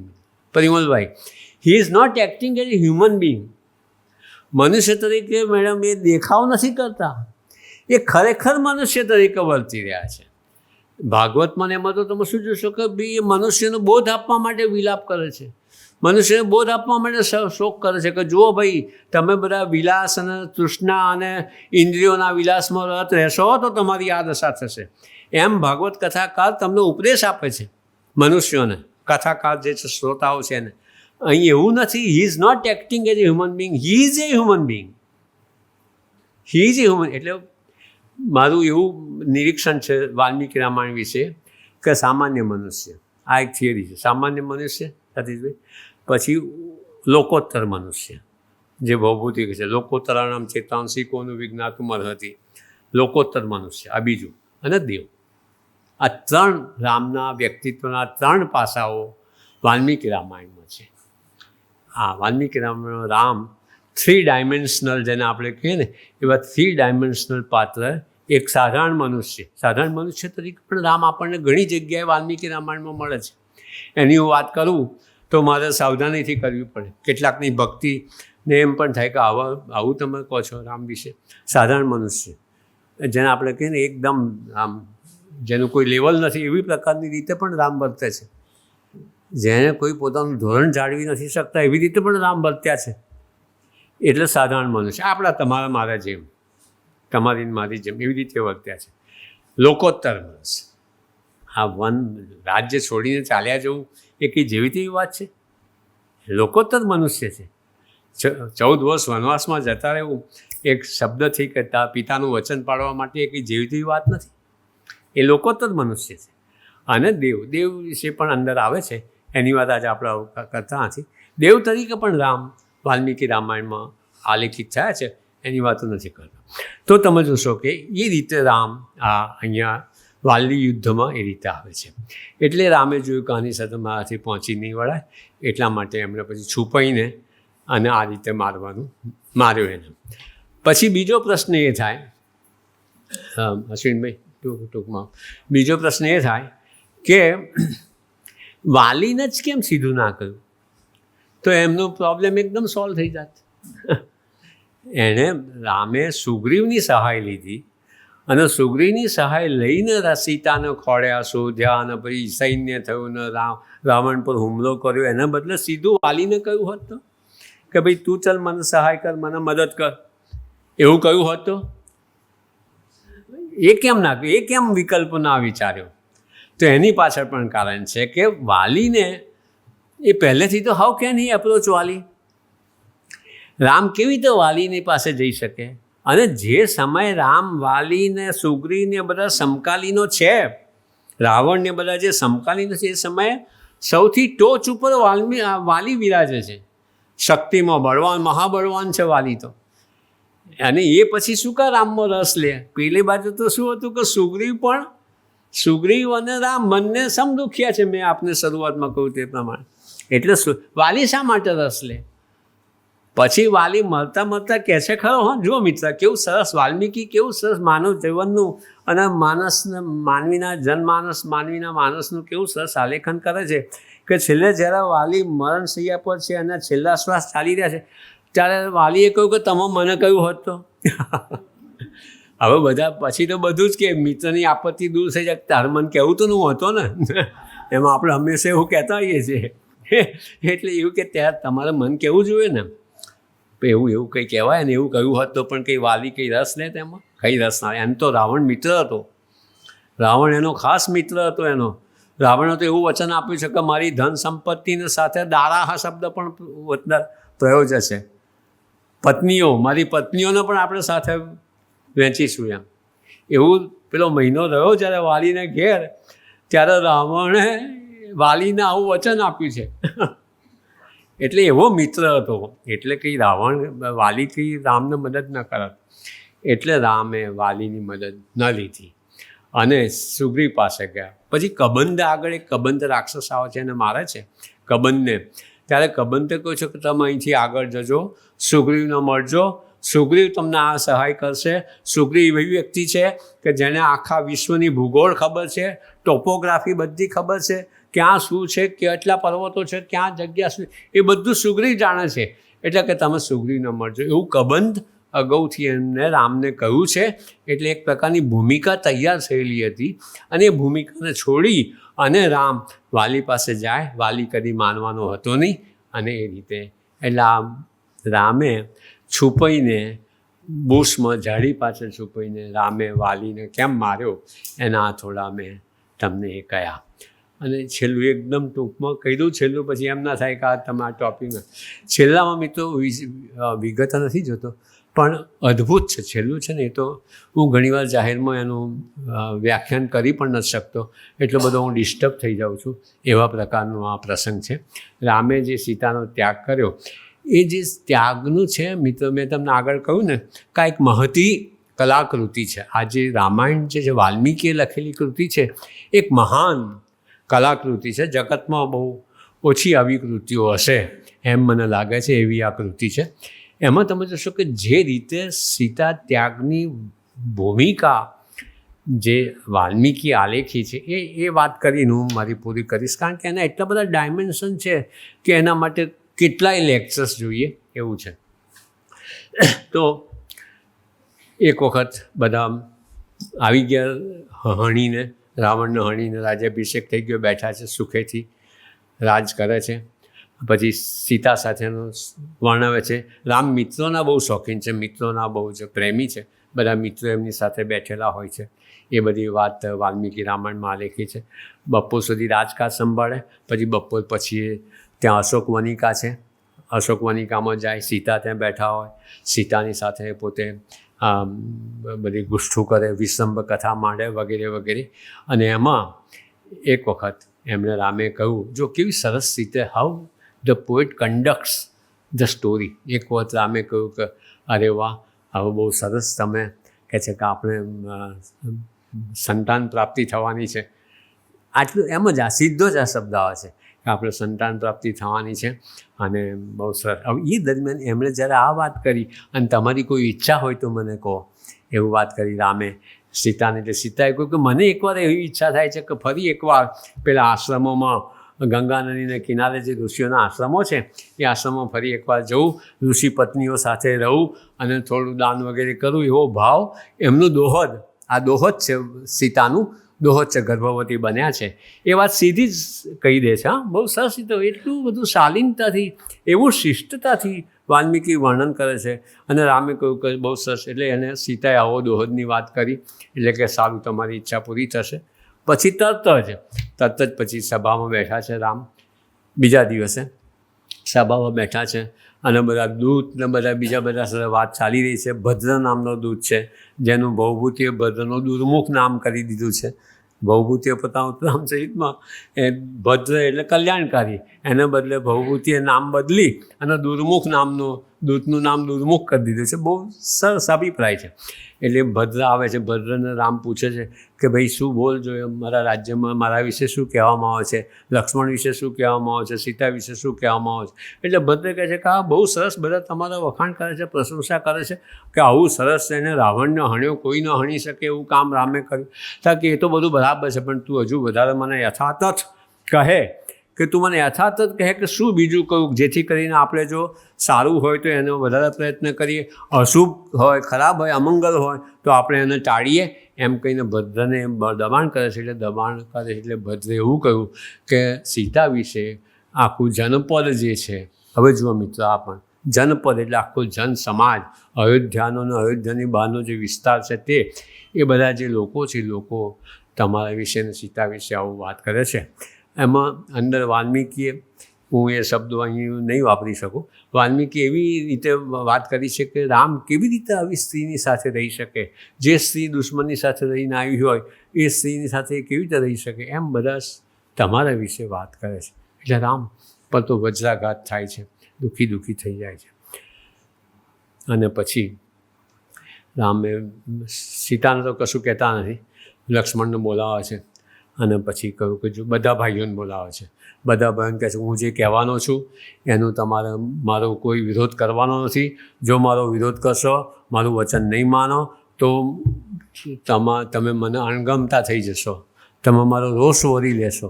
એવું પહેલેથી કહે છે, રામ કહે છે. આ બધું વાલ્મીકી કહી રહ્યા છે કે પહેલેથી કહે છે કે તમે મારો જો વાંધો લેશો, મારી વાત નહીં માનો તો તમે મારો રોષ ભરી લેશો, મારું માનવું પડશે. એમ કહીને કહે છે કે આવતીકાલે લક્ષ્મણને કહે છે, આવતીકાલે સીતાએ એમ કહ્યું છે કે મારે આશ્રમોમાં રહેવું છે થોડો સમય, 1-2 રાત્રે ત્યાં જવું છે, રાત્રે ત્યાં જવું છે, રહીને આવવું છે.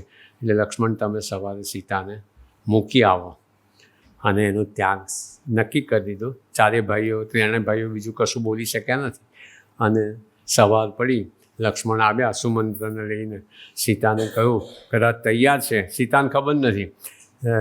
લક્ષ્મણે કહ્યું કે આપને તમારે દોહદ કરવાનો, દોહદ છે ને, એટલે દોહદની ઈચ્છા તમારી પૂરી થાય છે, આશ્રમોમાં તમારે રહેવાનું છે થોડો સમય, એટલે હું ચાલો મૂકવા આવું છું. અને બંને ચાલ્યા. સીતાને કંઈ જ ખબર નથી. સીતાને તો એમ થાય છે કે મારા પતિ આટલી જલ્દીથી મારા દોહદનો સંતોષ કરવાની આવી વ્યવસ્થા કરી લીધી, એવું સીતા અંદરથી હરખાય છે. અને સીતા ચાલે. અને પછી મિત્રો ગોમતી નદી આવે છે. ગોમતી નદીના કિનારે એ ઊભા છે.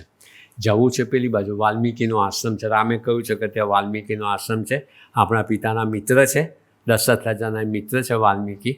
એટલે વાલ્મીકીના આશ્રમમાં તમે એને સીતાને છોડી આવજો. એટલે ગોમતી નદીના કિનારે આવી ત્યાંથી એક નૌકા પકડે છે. નૌકામાં લક્ષ્મણ, સીતા એ બંને, સુમંત્રા આ બાજુ છે, સુમંત્રા અહીંયા રથ લઈને ઊભા છે. અને આમ શું સીતા અને લક્ષ્મણને નૌકામાં પેલી બાજુ પાર કરાવે છે. પછી ત્યાં એ જઈને આગળ ચાલે છે. પછી હવે પળ આવી પહોંચી છે. હવે તમે જોશો કે વાલ્મીકી જે રીતે આલેખન કરે છે, લક્ષ્મણ એકદમ રડવા માંડે છે. અંદર શબ્દ છે સંસ્કૃતમાં કે પ્રરુરોદ મહાસ્વનમ, પ્રરુરોદ મહાસ્વનમ. મહાસ્વન એટલે મોટો અવાજ, મોટા અવાજથી લક્ષ્મણ રડવા માંડે છે. મને તે વખતે અનુવાદ કરતો હતો ત્યારે મને થયું કે આનું શું અવાજ ને બધું શું કરવું. પછી મને એવું સૂચ્યું સતીશભાઈ કે લક્ષ્મણે પોક મૂકીને રડ્યો, એવું મેં અનુવાદ ત્યાં કર્યો, પોક મૂકીને રડ્યો. એટલે સીતા પૂછે છે કે કેમ તું રડે છે, કે છે આવું કેમ રડીને તું મને દુઃખી કરે છે, કે છે અલા ભાઈ તને એકલા રામ પ્રિય છે. તમે જુઓ આ શબ્દો, આ વાલ્મીકી છે, આ વાલ્મીકી ગ્રેટ આર્ટિસ્ટ. હા, કે તને એકલા રામ પ્રિય છે, મને રામ પ્રિય નથી, કે છે આવું લક્ષ્મણ કહે છે. જો મિત્રો, વાલ્મીકીને 2 મોટા શિષ્યો મળ્યા છે, કાલિદાસ અને ભવભૂતિ, પણ એ લોકો પણ આવું આલેખન કરી શક્યા નથી જેવું વાલ્મીકીએ આ પ્રસંગનું આલેખન કર્યું. આ પ્રસંગ વખતે હું તમને ખરેખર મિત્રો કહું છું, આ ઇટ્સ એ ગ્રેટ મોમેન્ટ. અહીં જે હું અત્યારે આપની સામે બોલી રહ્યો છું તે વખત હું જ્યારે અનુવાદ કરતો હતો ત્યારે મેં લખ્યું છે 2020માં મારો અનુવાદ પૂરો થાય છે, તો મેં ત્યાં લખ્યું છે એ વખતે આ પેલો પ્રરુલો મહાસ્વનમ આવ્યું અને જોશથી પોકે પોક મૂકીને રડ્યા. એ વખતે મારી આંખમાં પણ આંસુ આવી ગયા. સીતાએ કહ્યું કે તને એકલાને પ્રિય છે રામ, શું મને પ્રિય નથી? 2 દિવસ રહીશું પછી પાછા આવીશું. આવું સીતા કહે છે. આ શું મોમેન્ટ છે આ સાહિત્યની! ઇટ્સ એ ગ્રેટ મોમેન્ટ છે આખા વર્લ્ડ ઇતિહાસમાં, વર્લ્ડ લિટરેચરમાં. This is a great moment. આ બહુ મોટી મહાન ક્ષણ છે. અને તે વખતે એટલે પછી મારી આંખમાં આંસુ આવી ગયા. તે વખતે આ કોરોનાનું બધું ચાલતું હતું. એટલે હું નીચે આવ્યો, નીચે એ લોકો બધા ટીવી જોઈ રહેલા. આમ મેં મારું મોઢું ધોયું, થોડું ટીવીની કોઈ સિરિયલમાં બધી જે સ્ત્રીઓ હતી એના જે બધા કૃત્યો હતા કપટજાળને એ થોડા જોવાનો ટ્રાય કર્યો પછી પાછો ઉપર ગયો અને થોડો સ્વસ્થ થઈને પછી આગળ લખી શક્યો. તમે જો આ કેવી અદ્ભુત વાત છે. અને પછી લક્ષ્મણ ત્યાં છોડીને પછી કહે છે કે સીતાનો રામે તો આપનો ત્યાગ કર્યો છે, તમારો ત્યાગ કર્યો છે. અને પછી તો આખું બધું ચાલે છે. એ તો બહુ જ લાંબી વાત છે, પણ જે રીતે આ આખું વાલ્મીકીએ જે આલેખન કર્યું છે, સંસ્કૃત તો મેં સાહિત્ય વાંચ્યું જ છે, ભણાયું છે જિંદગીભર. ભવભૂતિ મારા પ્રિય કવિ છે. કાલિદાસ પણ રઘુવંશમાં જે રીતે આલેખન કર્યું છે એ બંને આ ક્ષણ આવી રીતે આલેખી શક્યા નથી. મહાન છે એ બે બહુ મહાન છે, કોઈ પણ ભાષાના મહાન કવિઓ છે બંને, પણ એ પણ આ જે ક્ષણ જે વાલ્મીકીએ ઝડપી છે એ આ લોકો આલેખી શક્યા નથી.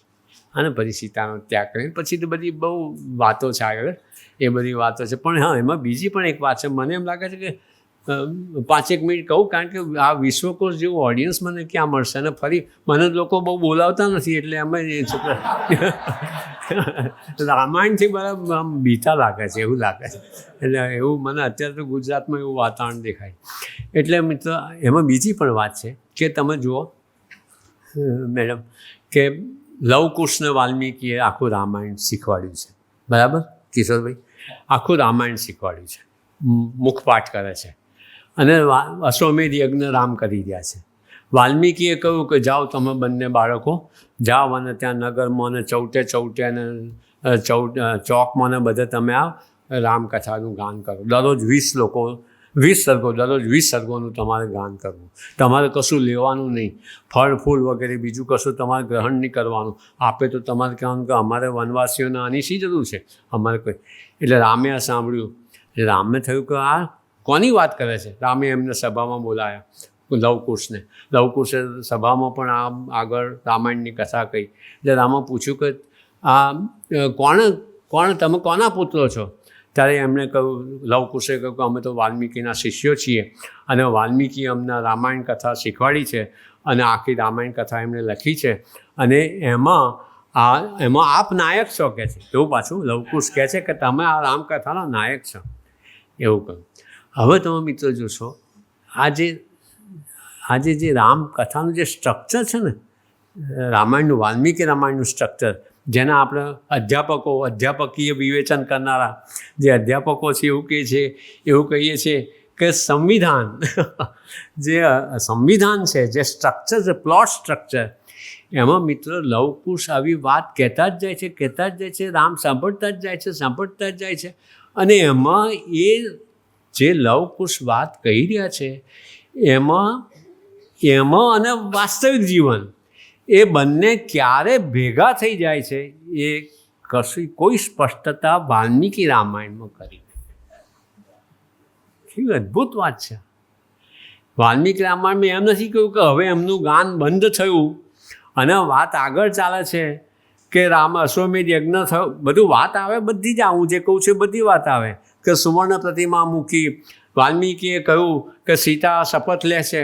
સીતાને તમારા સભામાં કંઈ કહેવું છે. રામે કહ્યું કે સીતા આવીને શપથ લે તો હું કહે છે પાછો સીતાનો સ્વીકાર કરીશ. એ બધું વાલ્મીકીને કહ્યું, વાલ્મીકીએ સ્વીકાર્યું, સીતાને લઈને આવ્યા.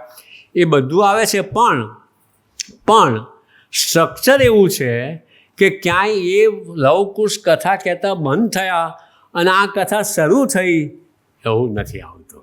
આ તમે જો, આ એક અદ્ભુત વાત છે. એ કેમ અદ્ભુત વાત છે કે તમે જોશો કે આ જે ભવભૂતિ જે કહે, વાલ્મીકીએ સર્વમાં બ્રહ્માએ વાલ્મીકીને શું વરદાન આપ્યું છે? બ્રહ્માએ વાલ્મીકીને ન તે વાક અનુતા કાચિત કાવ્ય અત્ર ભવિષ્યતિ. હે ઋષિ, હે વાલ્મીકી, તારી વાણી આ કાવ્યમાં કદાપી જૂઠી નહીં ઠરે. ન તે વાક અનુતા કાચિત કાવ્ય અત્ર ભવિષ્યતિ. તું જે કંઈ લખીશ તે સાચું પડશે. અનૃતા શબ્દ પણ જમ્યો. ઋતની સાથે મળીને, ઋત વેદનો શબ્દ છે, વૈદિક શબ્દ છે. ન તે વાક અનુતા કાચિત કાવ્ય અત્ર ભવિષ્યતિ. આ કાવ્યમાં તારી વાણી કદાપી જૂઠી નહીં થાય. તું જે બોલીશ. એટલે ભવભૂતિ પછી આ પંક્તિને મિત્રો ઉત્તરામચરિતમાં એનું એક્સપ્લિકેશન આપે છે, એની વિચાર વિસ્તાર કરે છે.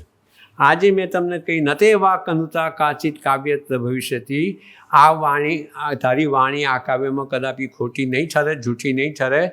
એનો વિચાર વિસ્તાર ભવભૂતિ પોતાના ઉત્તરાંતરિતમાં કરે છે કે લૌકિકાનામી સાધુનામ અર્થમ પાક અનુવર્તતે ઋષિનામ પુનરાદ્યાનામ અર્થમ વાચોનુધાવતી. આહા, એ આ મિત્રો તમે જોશો આ જે બે પંક્તિઓનો જે શ્લોક છે એ શ્લોક આ વાલ્મીકીએ જે આગળ બ્રહ્માએ જે વાલ્મીકીને વચન આપ્યું છે એની સમજૂતી છે, એનો વિચાર વિસ્તાર છે કે જે લૌકિક ઋષિઓ છે લૌકિકાનામી સાધુનામ અર્થમ વાક અનુવર્તતે. લૌકિક જે ઋષિઓ છે, લૌકિક જે કવિઓ છે, સાધારણ જે કવિઓ છે, એ પણ કવિઓ મહાન છે. એ લૌકિક જે ઋષિઓ છે એમની જે વાણી છે અર્થને અનુસરે છે. એટલે કે બની ગયેલું હોય, ઘટના બનેલી હોય અને એનું વર્ણન કરે. એ વર્ણન કરવું પણ જેવી તેવી વાત નથી, સરસ રીતે વર્ણન કરી શકે. લૌકિકાનામી સાધુનામ અર્થમ વાક અનુવર્તતે. સરસ રીતે એક વર્ણન કરવા માટે પણ શક્તિ જોઈએ, કવિત્વ શક્તિ જોઈએ. પણ બહુભૂતિ બીજો પ્રકાર આપે છે, ઋષિનામ પુનરાદ્યાનમ વાચમ અર્થોનુધાવતી. પણ જે આદ્ય ઋષિઓ છે એ તો લૌકિક સાધુઓથી, લૌકિક કવિઓથી જુદા જ છે. એમાંના એક વાલ્મીકી છે. લૌકિક ઋષિનામ પુનરાદ્યાનમ, આદ્ય ઋષિઓ જે છે એના તો એ પહેલાં બોલે છે અને પછી ઘટના એની પાછળ પાછળ દોડે છે કે now we will have to come into existence. એ એનું એ છે ઋષિનામ પુનરાદ્યાનમ વાચમ અર્થોનુધાવતી. આદ્ય ઋષિઓની વાણી પહેલી એ બોલે, એની પાછળ અર્થ એટલે કેવળ અર્થ એવો અર્થ નહીં, પણ અર્થ એટલે ઘટના, બનાવો, ઇન્સિડન્ટ્સ, પ્રસંગો, દુનિયા બધું જ આવી જાય. એ બોલે એટલે પેલા જે ઘટનાઓ છે એમને એમ થાય અરે આ તો આદ્ય ઋષિએ બોલ્યો છે માટે આપણે સાચા પડવું પડશે, we will have to come into existence. આપણે એમાં આવવું પડશે, આપણે હયાતીમાં આવવું પડશે, અસ્તિત્વમાં આવવું પડશે. એ મિત્ર આ છે. એટલે જે હું જે કહું છું તે હું સંબંધ ત્યાં જોડું છું કે કુશ, લવ અને કુશ જે બોલી રહ્યા છે એ ખરેખર અત્યારે તો બોલી જ રહ્યા છે અને પેલું બની રહ્યું છે. આવો એક અર્થ છે. આ જબરજસ્ત સ્ટ્રક્ચર છે. આ જબરજસ્ત આવી કોઈ મને નથી લાગતું કે આવી કોઈ કલાની પ્રયુક્તિ કોઈ કવિએ યોજી હોય એવા પ્રકારનો આ છે કે બોલે છે, બોલતા જાય છે, ઘટનાઓ બનતી જાય છે, જેમાં પછી આગળ આપ સૌ જાણો છો એ કહેવાનો અહીં ઉપક્રમ નથી. રામ સીતા સિદ્ધર્થીમાં સમય જાય છે વગેરે વગેરે. એ પણ અદ્ભુત પ્રસંગ છે, એ બધી અદ્ભુત પળો છે. સીતાએ કેમ એવું કર્યું ને બધું એ બધી પાછા કોઈક વખતે પછી આપણે કહીશું. પણ મિત્રો આપ સૌની આગળ મને આ બોલવાની તક મળી.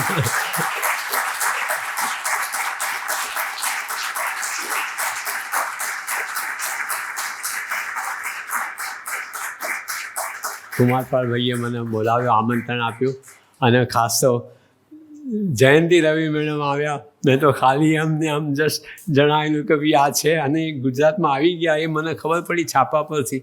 એટલે મેં કહ્યું કે તો રામાયણનો સંસ્કૃત પ્રેમી છે, એમના મેડમ તો સંસ્કૃતના મધર છે, પ્રોફેસર છે સંસ્કૃતના, એ પણ મને ખ્યાલ હતો.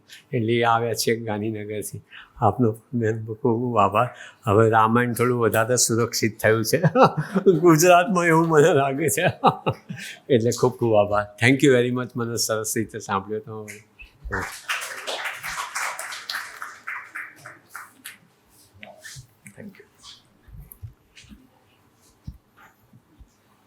વિજયભાઈના ચાહકો સામે જયેશભાઈ રાવલ બેઠા છે, અહીંયા જયંતિ રવિ બેઠા છે. આપ સૌ છો જ. અને વિશ્વકોશ જેવું ઓડિયન્સ એવું એ બોલ્યા, પણ વિજયભાઈ જેવા વક્તા પણ થોડા મળે. એટલે વિજયભાઈને આપણે પુનઃ તાળીઓથી વધાવીએ. કવિ અવિનાશ વ્યાસ એક ગીતમાં લખે છે, દયાના સાગર થઈને, કૃપારે નિધાન થઈને, મંદિરને દ્વાર ફૂલને ચંદનથી છો પૂજાવો, પણ રામ તમે સીતાજીની તોલે ના આવો. તમથી એ પહેલાં અશોકવનમાં સીતાજીએ રાવણને હરાવ્યો. દૈત્યોના વૃંદમાં નિરાધાર નારી, તોય દસમંથાવાળો ત્યાં ન ફાવ્યો. પતિ થઈ પત્નીને ઓળખતા ન આવડ્યું, છોને ઘટઘટના જ્ઞાતા કેવરાવો, પણ રામ તમે સીતાજીની તોલે ના આવો. અહીંયા નારી શક્તિને પણ અવિનાશભાઈએ એટલી જ બિરદાવી. પણ રામ તત્વ વિશે, રામાયણ વિશે જ્યારે વિજયભાઈ જેવા અભ્યાસી વક્તા વાત કરતા હોય એટલે આપણે ભીંજાઈએ એ બહુ સાહજિક છે. વિજયભાઈનો ખાસ આભાર વિશ્વકોશ ટ્રસ્ટ વતી.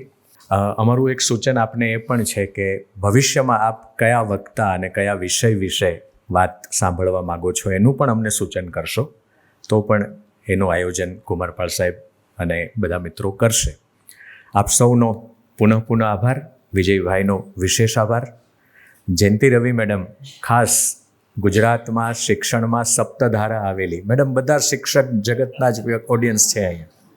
પછી બેન આરોગ્ય ખાતામાં ગયા તો આરોગ્ય ખાતામાંય સપ્તધારા ગઈ. અને એક કુશળ પ્રશાસક પણ બેન, સંગીતના પણ એટલા અભ્યાસી, સાહિત્યના પણ એટલા અભ્યાસી. અને આપથી અમે ધન્ય થયા છીએ. આપનો વિશેષ આભાર.